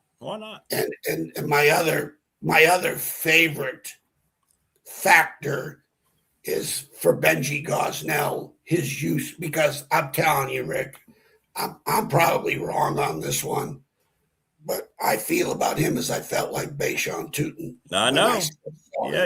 You have. Yeah. No, I love this kid. If he will be in an NFL camp, and I believe, barring injury. So just the use of the tight ends and all the tight ends that they're bringing in, because as a defensive coordinator, let me tell you, it is a pain in the butt. Yeah, you don't want to deal with tight ends. Good tight ends. I'm telling you, Rick, when you look at the great teams, college or pro, it is the X factor, the tight ends position. So that's my favorite. The tight ends position in itself, and the quarterback and the D tackle from Ohio State. And I think you've already answered this one before. But Wayne's asking, of all your years of doing this, 5 decades now of doing this, what's the highest rated kid that you recruited and you succeeded in getting? Maybe a guy you thought, we're not going to be able to get it, I'm going to try, and you ended up getting him. Oh, well. Who is that? Probably the best player ever Andrew Whitworth out of West Monroe High School. Oh, the lineman, the tackle. Yeah. I mean, he was right away. Now he was going to Florida. The word on the street was Florida was number 1. This is before Nick had gotten there. And he went to Florida's camp, and Louisiana kids, they're like Franklin County kids. They get homesick. A lot of Franklin County kids, they don't leave that county. And once they leave the county, they're coming back. That's right. And the same thing as the Louisiana kid. And we ended up getting him. Nick did a great job with him. I wish I could tell you I signed him. My job was not to screw it up. But I worked my tail off and got a great relation with the kid and the parents. But probably the one player that I didn't think I'd ever have a chance at. I was so invested in the 1993 football season at Virginia Tech. And there's a great running back in Chester, Virginia, named Ken Oxendine. And I had not called him. I had not done anything. And I'm so far behind with him. But, I was so invested in turning that program around, and I wasn't a great recruiter, but I enjoyed recruiting. I liked recruiting. I liked the part of it. And I signed my share of pretty good players. Probably my best overall recruiting was for Virginia Tech. Probably my best overall kids that I've signed was in my 2 tours of duty there was Virginia Tech, and Ken Oxendine was one of them. And the reason why we got him, because his running back coach played for me at Richmond. Henry, God, I can't remember his last name. Henry, geez, it'll come to me. But he was my running back coach. And as soon as the season was over with, I got in that car and went down to Thomas Dale High School. And they're out there practicing for the championships, they're in the playoffs. And what a great-looking kid, 6'1"ish, 220, great kid. Mother was just a wonderful, wonderful human being. And he's been to Virginia's camp. UVA thinks they're going to get him. Carolina, it's funny, they were on the fence with him. I think they were involved in some other great backs. But Georgia and Tennessee. And so I'm going down there going to fight for the 5th visit, basically. So I was sitting there watching him practice, and Henry, the running back coach, this is the time you're not supposed to talk to him. I said, Henry, you tell that sucker to meet me in the guidance office at 8 o'clock tomorrow morning. Okay? I just want to give me a chance. Just have him meet with me. I'm not looking for commitments. I'm not looking for hell. I haven't met the kid. I haven't talked to him. So I go down that guidance office at 8 o'clock in the morning. He comes in. Because I said, Ken, I said, look, whatever we can do, I can take you 6 months of last year and squeeze it into the next 2 weeks. Trust me, I can do that. But if you'll let me do that, I can do this. Yeah. And he was looked bright-eyed, and he didn't walk out of the room. So I said, look, all I'm asking, just visit. Yeah, that's all I'm asking. Just visit. What sold him on the visit? Like when you got him there, how did that transform a kid like Ken Oxendine to play in Blacksburg? The running back coach, the trust factor. Coaches, whether it's a custodian, a 9th grade coach, the position coach, the high school coach. Trust is the one. Can I trust you? That was one of Coach Holt's biggest things. He's going to ask 2 questions. Is you're going to ask of me, can I trust you? And that trust has got to be earned. And it's a thing you have to earn it every day. And so that's the first factor you're getting involved. Well, when you have an association with a former player that trusts you as a coach, all of a sudden this high school player is going to say, okay, he trusted the running back coach. So it's like a trickle-down effect. The next thing you know, it's instant credibility. You get to knock down some walls right away. The walls get knocked down. So you got credibility. So because of Henry, we got the visit. And that period. And Kenny Mack from UVA was recruiting. They thought they had him locked. They'd been to his camp. They'd been calling him, writing. I think I'm the only coach in the history of NCAA never called or wrote a kid at that time and signed him. But in that state championship game, he wasn't the best running back on the field. That was a guy by the name of Eric Webb for Pulaski County High School. There you go. Well, I'll tell you, and what a great human being. And, he loved Virginia Tech. Virginia Tech was a special place. I've always believed this. Once you get them on the campus, like I signed Scotty Hill from Princess Anne High School, who ended up playing for us as a freshman on the 86 team. And the reason why he came to Tech is, the players, I always, the hosts are critical. The recruiting, the host. And if you bring great players in, your players are excited about that.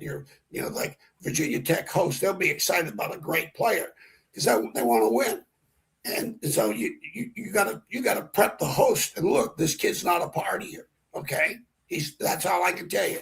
Now, show him a good time, but he's not a partier. He came to Virginia Tech because he just could sit in the room all weekend and hang out with the boys and not go to great parties, and that's why he came. That's one of the reasons. that he liked Virginia Tech. He could be who he was himself. You're trying to find, you need the school that can be the extension of his home, that can give you the respect that you earn, give you the notoriety that you've earned. If you can provide, whether they're from Virginia Beach or Norfolk, if they can find Virginia Beach and Norfolk in Blacksburg, they're going to come. They're going to come because it's not the geography, it's the people. The community in Virginia Beach, the community in Hampton, Virginia. Can they find that same thing in Virginia, at Virginia Tech or UVA or the school you're at? At least back in the day, that's how I looked at it. Well, we'll see how all this evolves going forward. But you're right; everything has shifted and changed, and it's. I'm just so happy for you because I think it's great. I know how much fun you've had is looking at these players, these evals that you've given Todd, and it's cool. The passion you still have for watching film is really cool. By the way, I love it. It's awesome. Awesome. I miss it. I love it. I'm so grateful. It's funny. It's not that you're smarter or it's called the experience. When you have all the experience. Sure. And I was so fortunate at an early age. I was hired at 23 years old at William and Mary. Months after I graduated, I got hired. So right away, I'm on the road recruiting and evaluating players, and no one's telling you how to do this. You're right. There's no class you take on how to do it. No. You're just, you just throw it in the pool and you got to start swimming. And but I found out at an early age what they're supposed to look like, very early, and it's carried this picture. And the other place I had a lot of fun recruiting was the University of Richmond with Jim Tate. Oh man, I'd go down to Tidewater. Mike Smith to this day, when the University of Tennessee walked into Mike Smith's office, Mike Smith will tell you this. First thing he said, "Who's Richmond recruiting?" That's what they wanted to know. Because I found Lawrence Taylor. He's coming to Richmond. Lawrence Taylor's coming. He's got no offers. Really?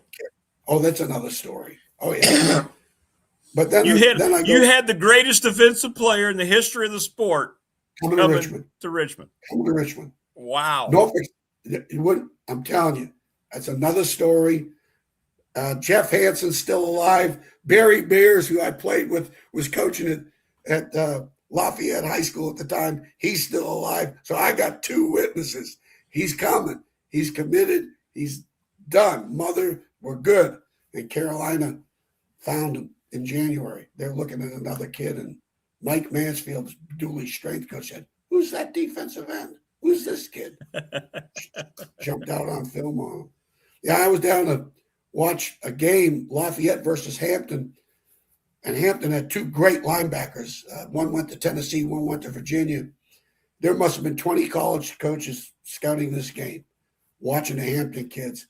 So I go up in the press. I was allowed in the press box because I was a former coach at Menchville High School. That's where my first job was.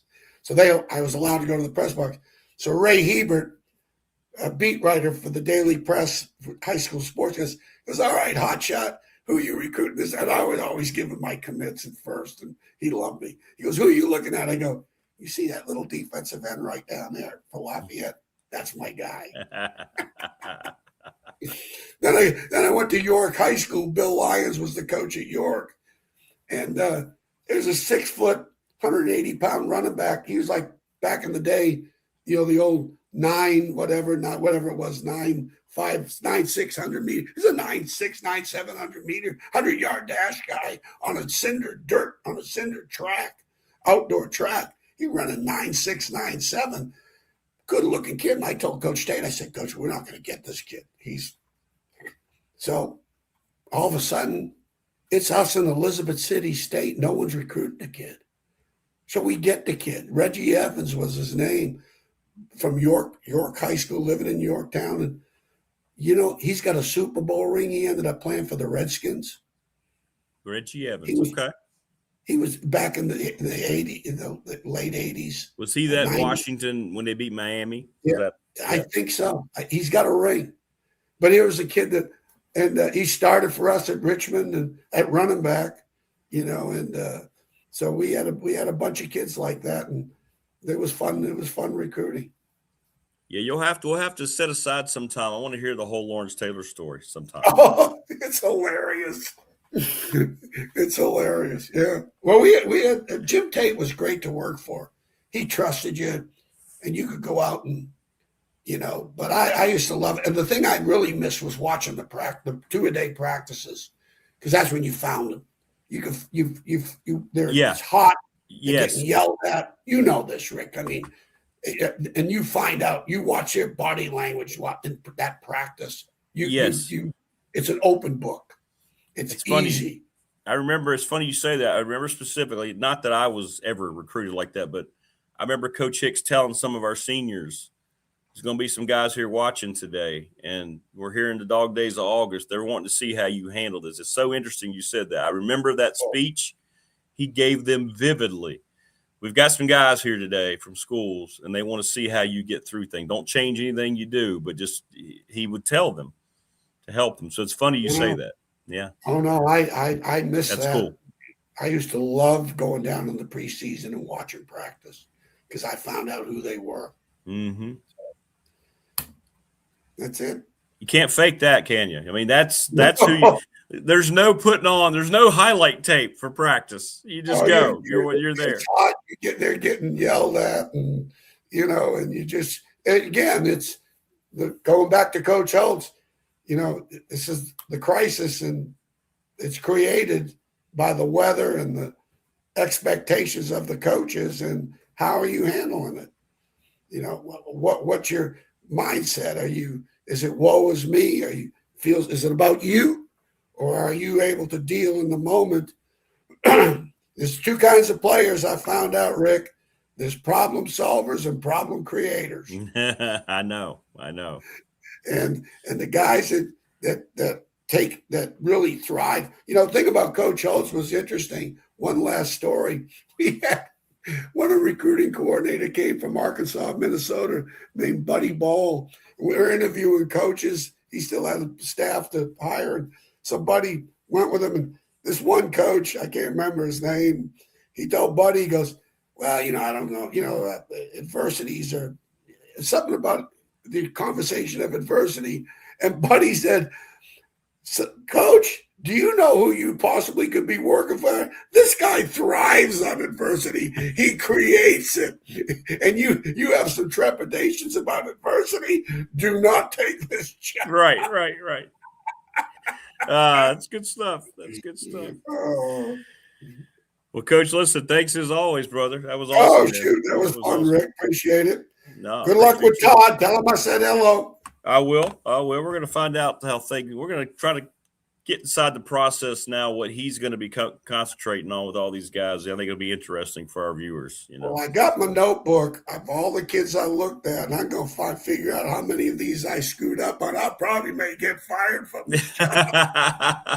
Yeah, we'll check on your job status for you when we get him on. If none of these kids work out, he can blame it on me. It won't be the first time. Right. Said, I tell people, you see this ass, it's a whole lot smaller than it was yesterday. It's been chewed up by the best of them.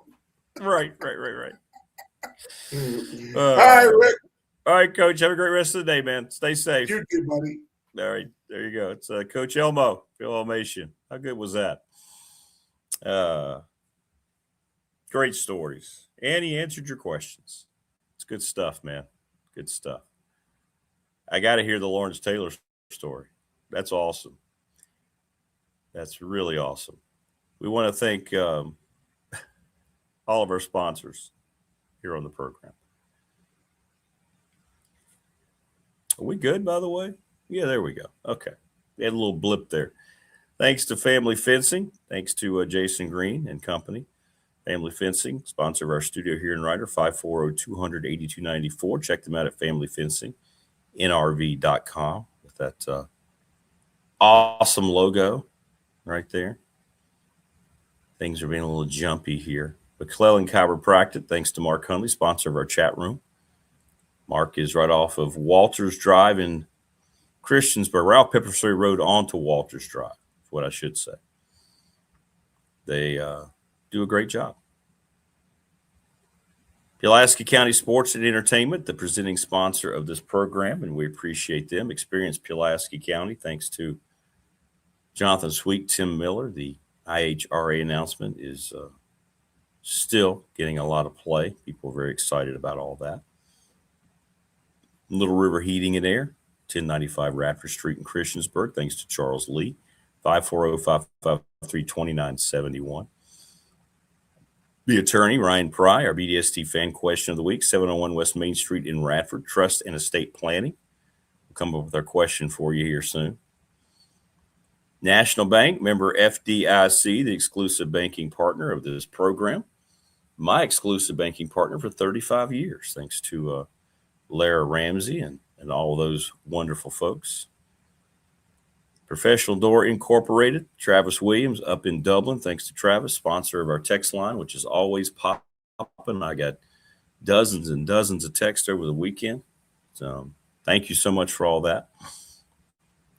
And thanks to Travis, 38 years in business, commercial and residential garage doors. Better than anybody. Better than anybody. The Ready Set Fund.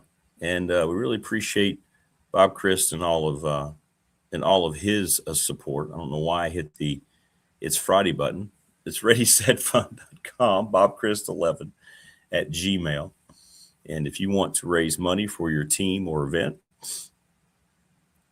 hit him up on the Ready Set Fund or send Bob an email and he will take care of you. Thanks to Brandon at Top Shelf Apparel, 4377 Lee Highway in Pulaski.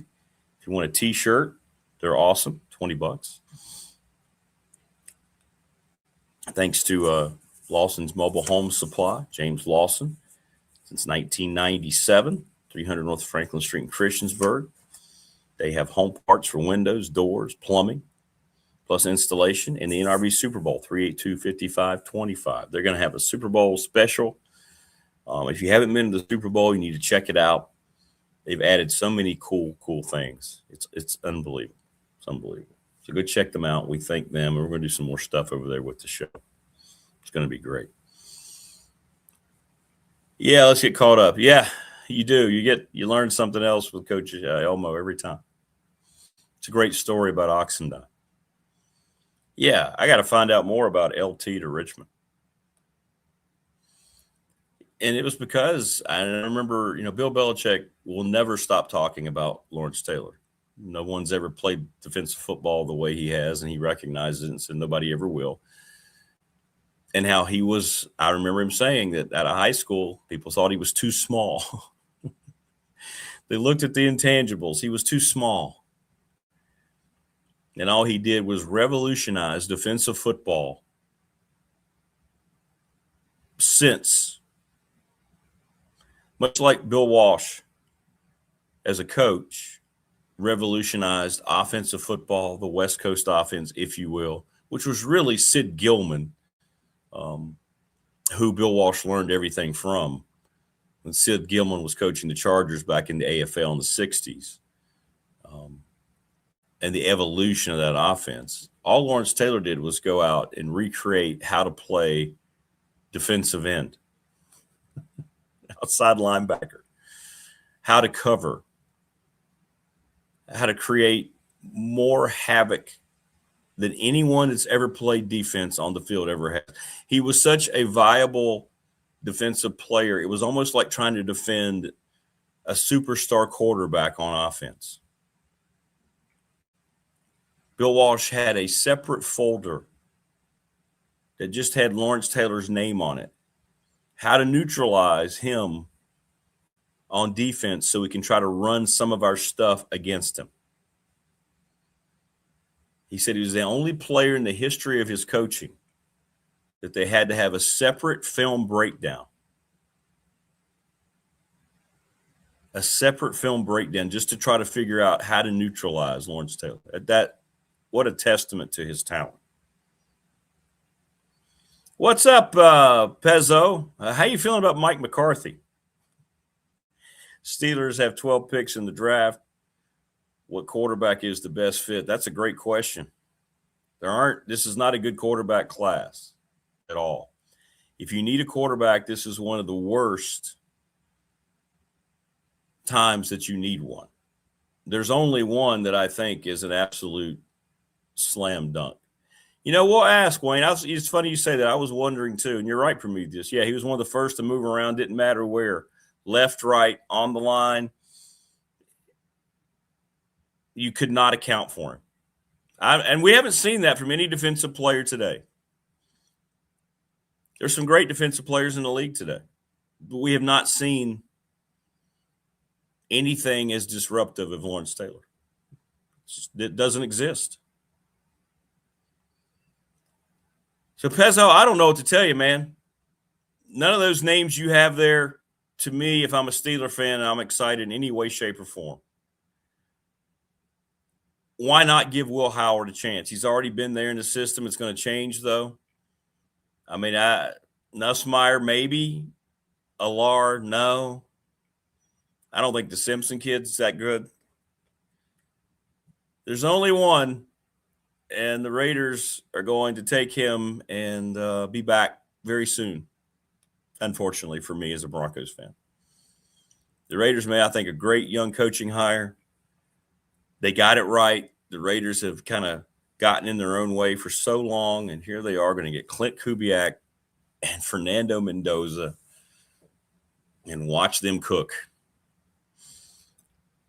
So if you need a quarterback, man, you might want to look for trades or free agency. I don't know. The Falcons might be looking to make something happen there. Be interesting to see what happens. Stefanski's got two guys now. What we're learning about their GM who got fired and how he went about his job when they drafted a quarterback after paying Cousins $180 million. We'll talk to Todd about some of these NFL coaching hires too. But I want to ask Todd now. I think it's interesting for you because we're not getting any information still from Tech or James Franklin or anything about football, but we can kind of get an inside look as to what happens now with the process of these guys getting here. And because Todd's doing the same things at UAB. So that's something I definitely want to talk to him about coming up. So I don't know, Pezzo. Spread the word, though. We need 2 people for 800 subscribers. So let's get to 800. Tell them it's free and we don't bother you. You get like a 5-second, hey, this show's about to start if you want to watch. That's all it is. Let's see if we can get to 800 subscribers today, which would be amazing. As we continue to destroy all of our viewing metrics, thank you so much for that. The rewatches on this program are incredible. I keep getting compliments for that. So thank you. Thank you. Lawrence Taylor, okay, thanks, Wayne. He ran a 4.53 to a 4.7 as a linebacker, defensive end linebacker.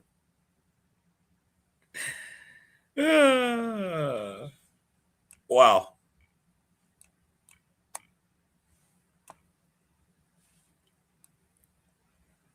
But yet he wasn't big enough, so teams didn't take him. And he almost ended up at Richmond. Think about that.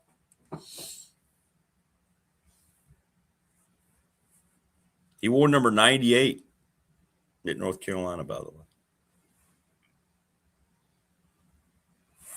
By the way, the Broncos should have won. Yeah, if they'd have had their quarterback, they would have won. But, hey, woulda, shoulda, coulda. Kicker didn't help either. Coaching was really bad. But it is what it is. I saw where the Seahawks are trying to get some kind of waiver to wear their throwback uniform in the Super Bowl, but the NFL said no, of course, because they want them to wear their horrible new uniform as opposed to the classic royal blue with the silver helmet.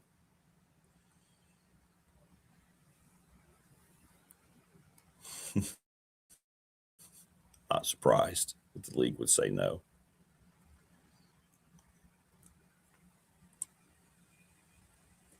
But it's good to be back. Sun's already shining through. We're going to have a good, bright sun today, so that'll help with the melt sun depending on the temperatures.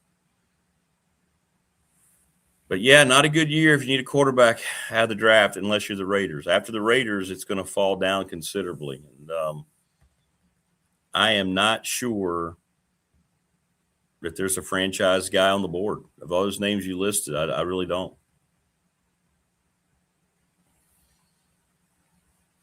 Yeah. Yeah, I have been trying to work something out with the Boogie to get him on from time to time. Yeah, we're trying to figure something out. Need to find him a sponsor, I think. Get him a sponsored segment here. We'd love to have him on. So that would be great. But yeah, that'd be good. That'd be good. But we're getting close to 800, so let's get there today. Joining us on the program, there he is. He's the coach, Todd Grantham. Look at him. He looks like he's in the offices there at UAB. I see the green wall. Yeah, man. I got to get ready for this 7:30 meeting after this deal, man. So I'm in bright and early watching the guys run. There, actually, you can see that little that window behind me. I get to watch the guys work out and everything. So that's kind of cool. I can watch them run and all that kind of stuff early this morning. They start at 6:30 in the morning. Oh, well, this is cool. This plays in exactly what I want to talk to you about because now it's interesting for our watchers to what happens now. What is it like now? The guys are there. You've just spent all the time evaluating. Right. What's it like now seeing them all come together and start working out? What's the process leading you? This is kind of like phase one of the process. And what phase is so our guys will lift. Really, it's 5 days a week. They have something scheduled. And basically what they're going to do is they're broken down into, like, say the big guys lift, say from 6:30 to 8:30. Okay. And then after that, the mid skill, so that would be like linebackers and say DBs would lift. And then after that, the offensive mid skill would lift. And basically, it's more position specific. Now in the weight room, it's pretty much all the same. On the as far as the running goes and things like that, the biggest thing, and I really like what our strength coach does is, teaching guys how to run. You know what I'm saying? Teaching guys how to change direction, teaching guys how to accelerate, how to decelerate, those kind of things from a body movement standpoint. So basically it's 7 weeks now from last week. It's 7 weeks from now until say spring break. Wow. So they're going to have basically a workout system where they're working out and running and training every day.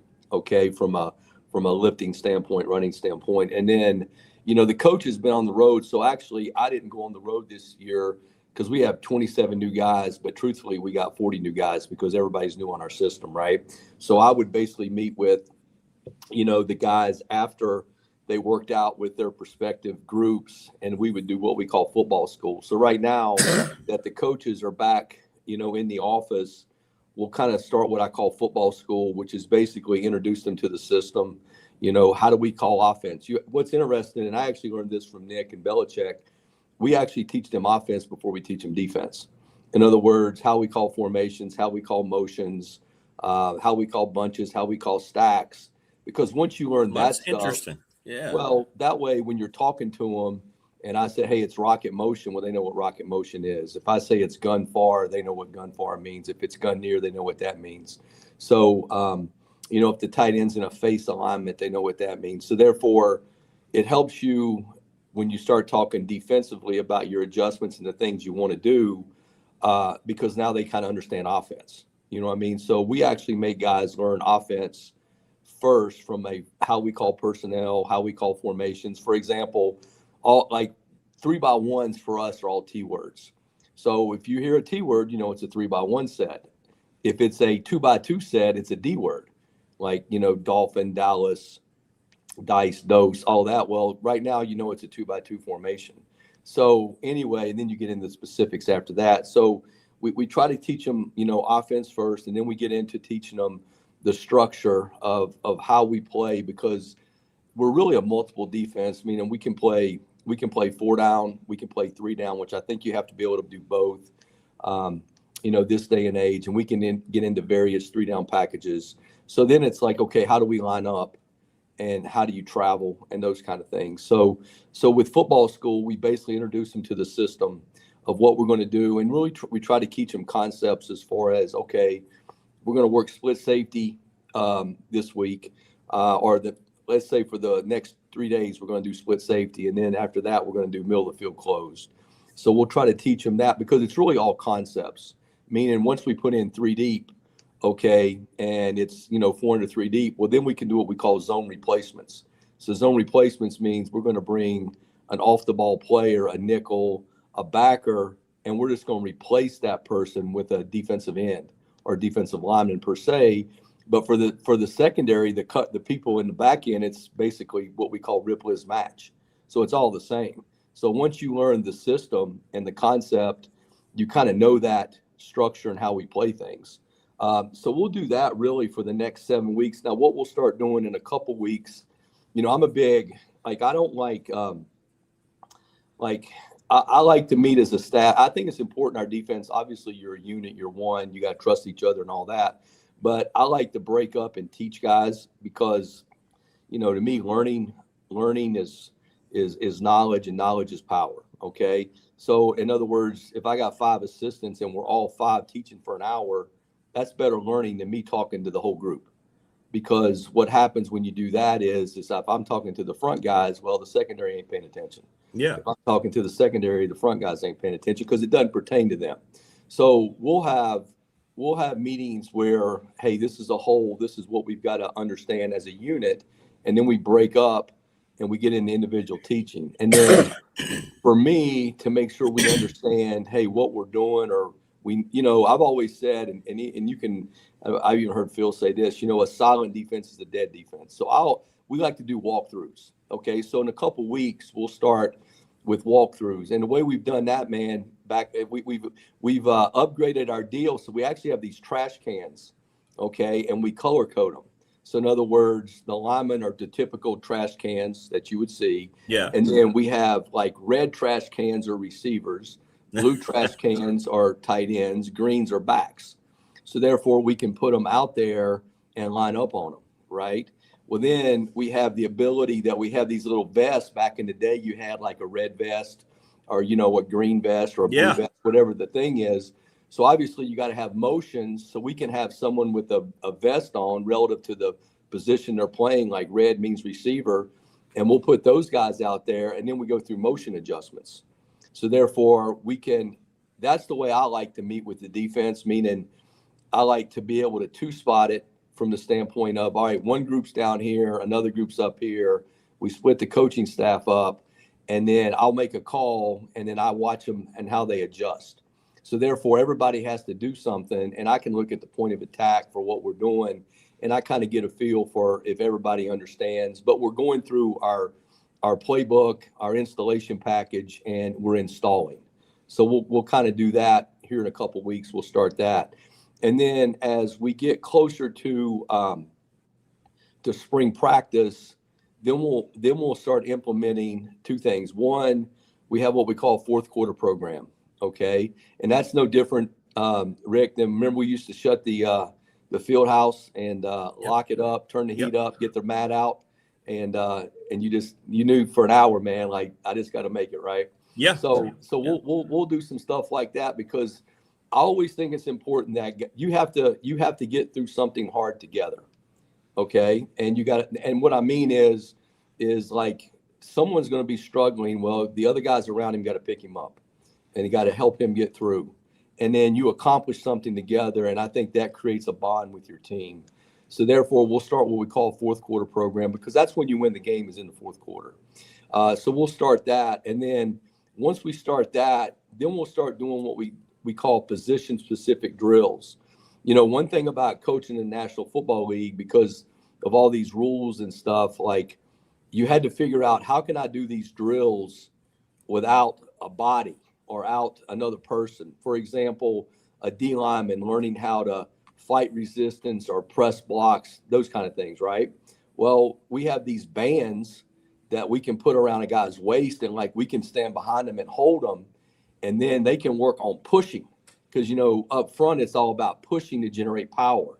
Like you generate power when you push because angles in your body, like if you go for a rebound, you have angles in your body that allow you to jump. So therefore, we want to give that resistance, but you can't you can't go against someone. You can't go against a blocker, right? So we'll have resistant drills. And like in pass rush, for example, it's all about your shoulder turn and being able to create your upper body violence, because upper body violence creates lower body violence. So one thing that we'll do there is, for example, is we'll have those big med balls, and we'll just take and we'll work to torque and turn our upper body.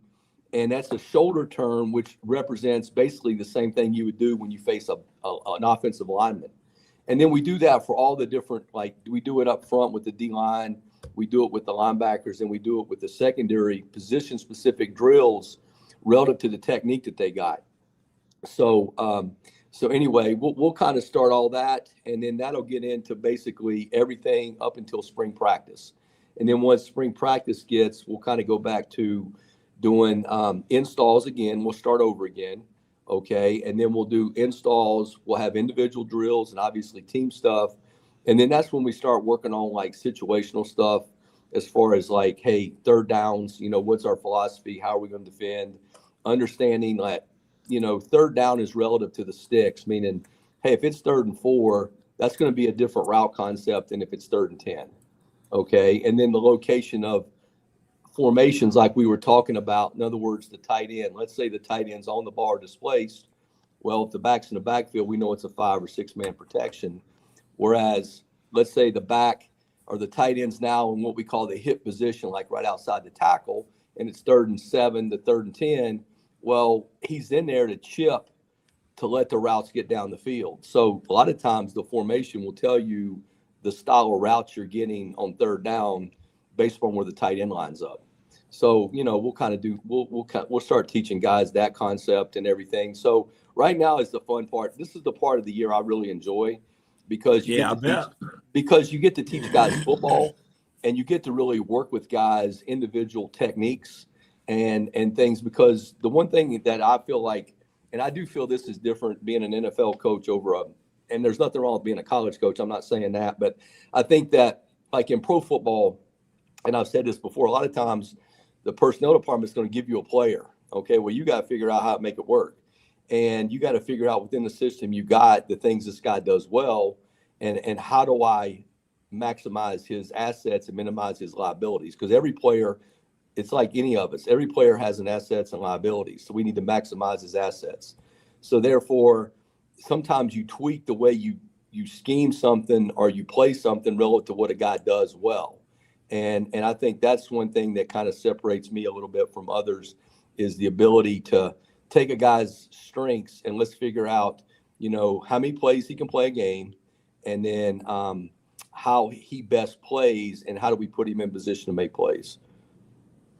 What are the limitations? This is happening all the way across the country right now with new players. So you mentioned some things already that you can't really do, but what are things now that you are limited? So basically you can go out and you get to meet with them in class. You can have a walkthrough.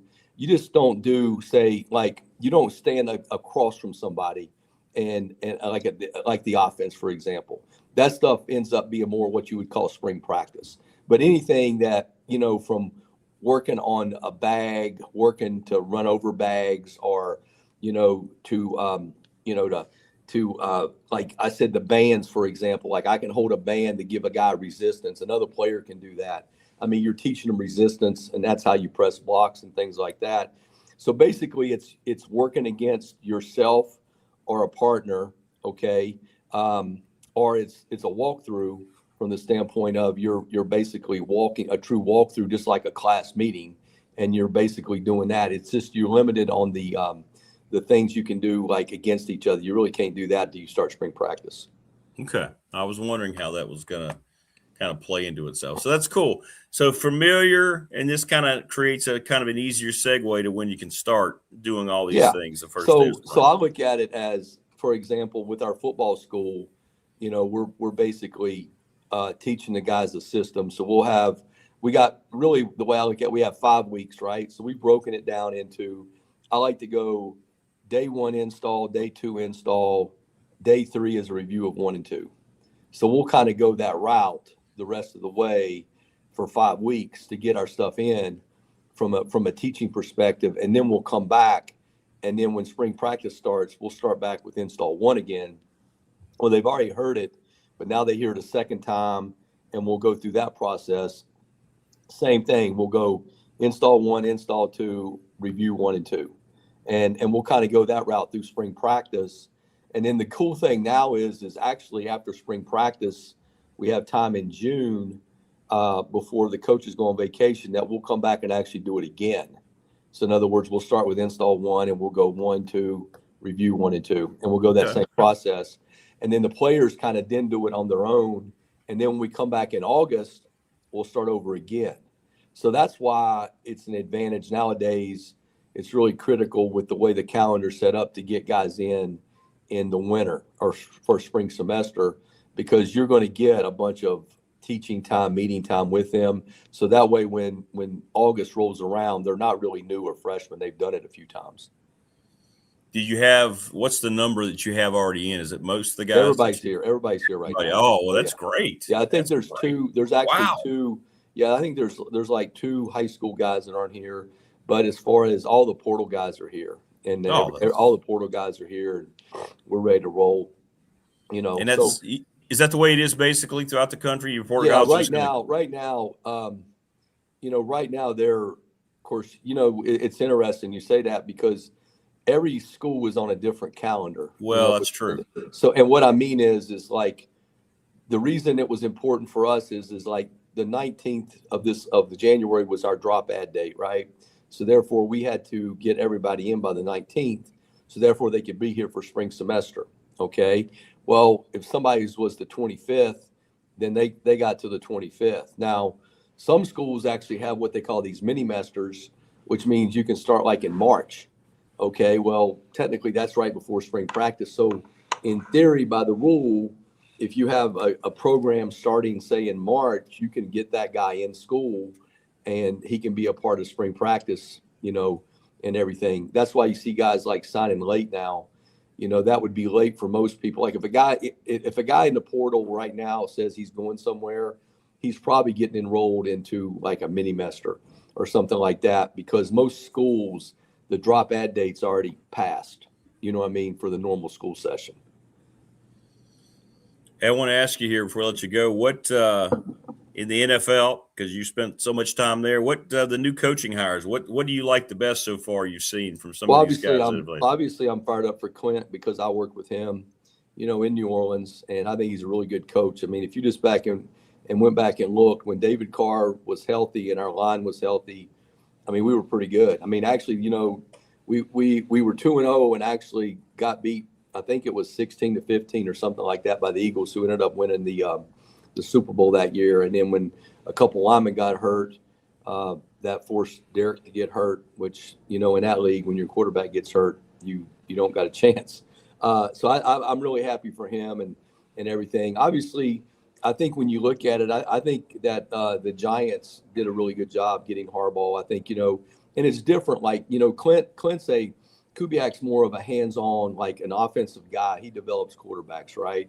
So when you kind of look at the hires, you kind of got Clint and Todd Monken are kind of, hey, those guys really develop quarterbacks. So the guys that hired them are really wanting them to develop a quarterback, you know, whereas Harbaugh has had a great career. He's more of a CEO that kind of handles the culture, kind of handles the team, and manages that and lets his coaches, you know, do their thing. So I think they did a good job. And I think that Robert Saleh at the Titans, I think the second time around, because, you know, they played good defense at New York when he was there. Yeah. And their offense was a wreck, and it's still a wreck.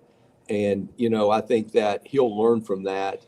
So I think that that's a good hire. So I think those guys I mentioned there, and I even think Mike McCartney, you know, Mike, the thing about Mike is he's just not the flash new guy. I mean, he's got some wear on him, you know what I'm saying? But that means he also has some experience, and he has won a Super Bowl, and they did a good job. If you go back and look, Dallas is further with him than they are without him. I mean, if you look at how they went this year relative to when he was there, I mean, they went further along. I know that may not be the splashiest hire, but I think that he does give some stability to the organization. I think the hardest one's probably going to be the Bills. I mean, just because you fired a guy after losing the game like they lost.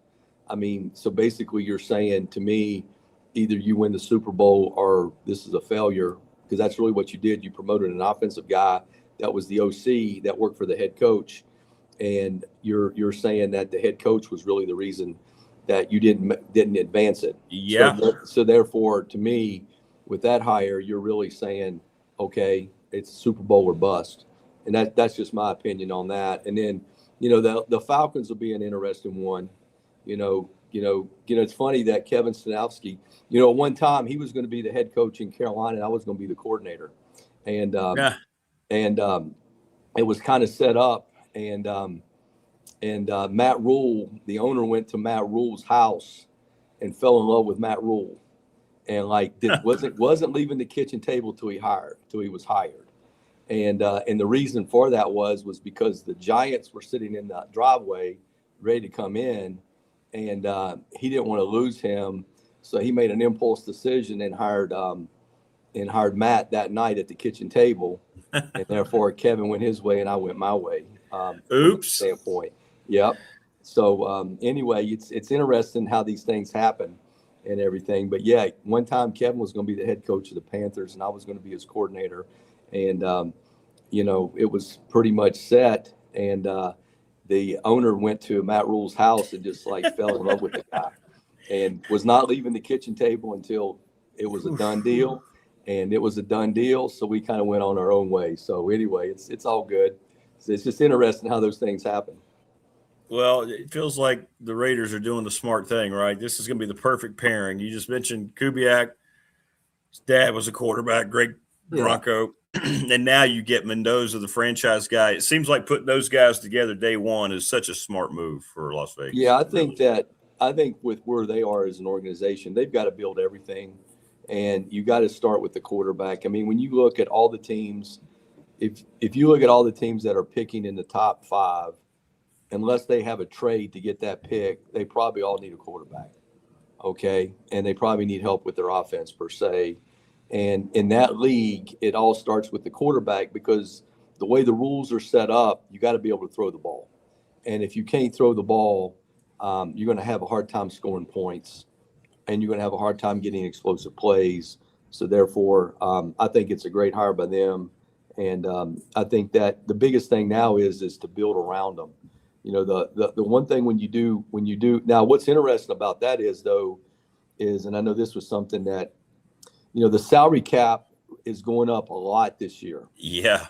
I mean, and that just tells you how much money they're making. Okay. Because that's all predicated on their profit. Okay. That's right. That's right. So that just tells you how much money they're making. But to me, if you look at Dak Prescott in his best year was when he had a really good wide receiver, but he also had an excellent offensive line. He never got hit. Okay. And if you don't get hit, you're willing to sit in there and hold the ball. Okay. And then you're willing to hold the ball to let the route come open a little bit. So I think if you're going to take the quarterback first, then you got to use some of your cap money to protect him, because guys get in bad habits when they get hit. Okay. And I can speak from experience, because when we took David Carr with the Texans, he got the crap knocked out of him. Yeah. Yeah. And what happens is as a competitor, you go into survival mode. Okay? Sure. And then you go into bad decision or trying to scramble, which is the worst thing to do. And therefore you create these bad habits, and it's hard to get out of them once they happen. That's why some of these quarterbacks, when it goes south on them, it's because of the habits they've created. But a lot of times that happens based upon the people around them, whether it's not having, say, skilled guys that can get open, or having guys that can protect you. Because the one thing about the National Football League is them dudes on the other side can rush, and they can come. That's right. So you got to be able to protect the quarterback to keep him from getting hit, because nobody wants to get hit like that. And if you do, you're going to go to survival mode, particularly a young quarterback. One more I want to ask you about, because he's been on the show a couple of times. Jeff Hafley, you think it'd be a nice transition from him? He was Boston College, did a pretty good job. He was at Ohio State, and yeah, the Ripley's match I was talking about, the cover 6 and all that. So They played at Ohio State when he was there, and I studied what they do. And then, it's interesting, what is your perception of a good coach? Meaning, okay, sometimes you can be a coach, you can coach your ass off and you go 6-6. Well, that's based upon the talent you got. And if you just look at what he did at BC as a head coach, I mean, they were competitive. Okay, they were there, but it was a struggle. And he saw that struggle. And look, he just wants to coach football. So he went back to Green Bay. And if you look at how they're doing now, it's nowhere near comparable. You know what I'm saying? So sometimes when you see a coach and let's say the guy's 6-6, 7-5, that guy might be coaching his ass off. But based upon the personnel, that's their max. That's where they are. So I think that from my perspective, that the Dolphins hired a very no nonsense guy, a guy that is very knowledgeable on one side of the ball, which is defense. And I think he does have head coaching experience, which always helps. And I think that he'll build a staff around him that allow them to be productive because they're really not that far off. I do think they've got to work on their quarterback situation. I think that it's kind of shown up this year that that they need to, solidify that and probably they could move there, but that's a lot of people, So, but I do think that's a good hire just because I think that from my perspective, watching him, he was a very good defensive coach. He did a good job at BC. They were competitive. They were good. They were a good defense at Green Bay when he was there, So I think that he'll do a good job. All right, a couple more questions, Coach. We'll let you go real quick. Morris asks, Coach, do you have a plan, being a great defensive coordinator, for potential players that you develop, and then after a year they enter the portal and you have to lose that player? Yeah, I mean, that's going to happen. I mean, and that's okay. And that's part of where we are right now, meaning, okay, and I've even had that conversation with guys. I mean, you got to be upfront with it, right? So if you come here and you have a great year, whether it's statistically or the way you play or whatever it is, and somebody sees that talent and you can go make $800 to $1 million a year, I mean, that's fine. I mean, that's part of it, but you put the work in here. You got to work and you got to prepare, and that's where we are. So what'll happen is that'll help me with the next guy. Sure. Meaning there's going to be a guy coming through the portal that's going to have the same characteristics as that guy. And I can, your history is always the best indicator of the future. I've always looked at it that way. So therefore, when that guy takes a job, or, it's really a job, it is what it is. When he takes that, then I'll just go recruit the next guy to fill that need. But that's a part of the National Football League. That's a part of college football. The difference is in pro football, you can know, hey, I got this guy for 3 years, or I got this guy for 2 years. Whereas in college, it's really year to year. Yeah. What you have. So therefore, you just know that, and you work with it, you deal with it, and you understand that's part of the game and the process we got right now. And one final question. Coach Elmo just texted, hey, ask Todd, do I still have a job? He's doing a great job, man. We're going to get him down here a little bit. We get closer to spring. I want to get him down so he can see some of the guys that he helped us with, and he can work on it. Phil was always a great tackling coach, as far as the way he taught tackling and those kind of things. So I think it's always important to try to utilize, people that and the experiences that you have as a coach to enhance the people around you. So that's kind of what, the plan will be, is we'll get him down here sometime right before spring to let him see the guys that we talked about and let him work on, tackling a little bit. There you go, Coach. You still got a job, Coach Elmo. You still got a job. Well, that's great, man. That's great insight, brother. I appreciate it. I know you got to go to your meeting here in just a second, but that's cool. And that lets everybody know kind of what's happening in Blacksburg and elsewhere right now this time of year with the new guys. Yeah, it's pretty much the same. I mean, that's cool. Yeah, it's pretty much the same everywhere. I think the biggest thing is the football school and being able to teach guys football and knowledge and that kind of thing, because once you teach that, I mean, everything falls into place. Yeah. Well, all right, man. Well, listen, have a great rest of the day. Good luck this week with the guys, and we'll talk to you again here soon. All right, you guys take care. See you. All right, brother. Take care. There you go. It's number 53 for Pulaski County High School, Todd Grantham. How cool was that?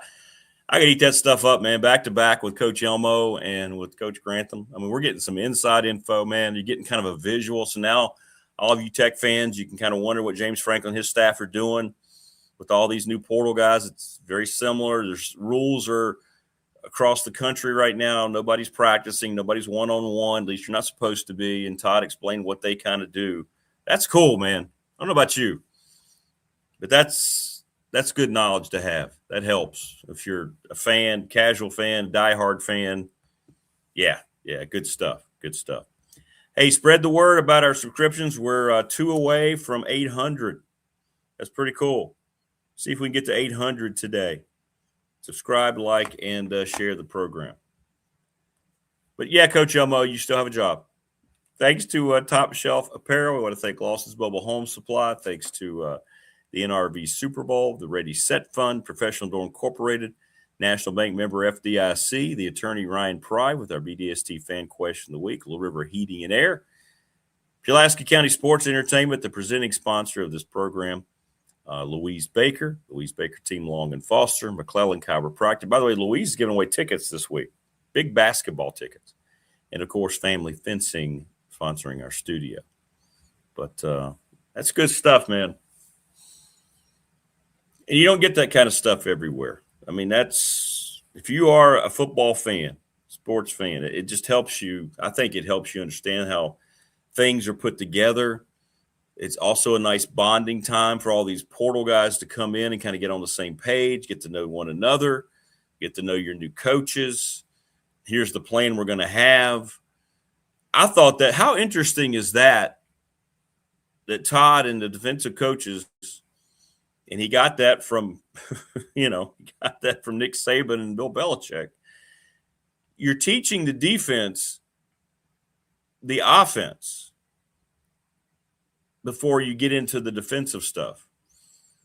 Here's what we do. Here's what it means. So as a defensive player, this is what you have to look for. I think that's very, very, very interesting. That just fascinates the hell out of me. All that stuff. Exactly, Wayne. Yeah, these are elite guys. I mean, Todd's been doing that. Todd's been in the NFL more than he's been in college. He turned down 4 P4 jobs because he wanted to be. You can see it, can't you? You can see how excited he is. This process right now for him to be at a place like UAB where he can build with a young coach he has a lot of respect for. You can see why, where he is in his career, this is the place he wanted to be. This has got all the enthusiasm that he can create. It's kind of like a lab experiment. And he can go be the mad scientist. I get it, man. I get it. But Coach Elmo, you were great. These Mondays have become very special shows. Going to find out here hopefully today. I'll let you know about Marty and Rags. They had to reschedule. Coach was sick last week. Marty had a doctor's appointment, so we're going to try to see if we can get back on line this week with those guys. So we'll let you know. But thanks for watching. Great stuff as always, man. Everybody stay safe out in the weather. And please, let's go out there, spread the word. Let's get a couple subscribers today. Let's get up to 800 so we can get to that next threshold. Let's hit that today. We'll see you tomorrow on the Tuesday edition, everybody. Again, thanks for watching. And as always, subscribe, like, and share the channel. Thanks to our guests. Thanks to you in chat. Thanks to our sponsors. Thanks to everybody on the Professional Door text line. Enjoy the rest of your Monday, everybody. Stay warm, and we'll see you.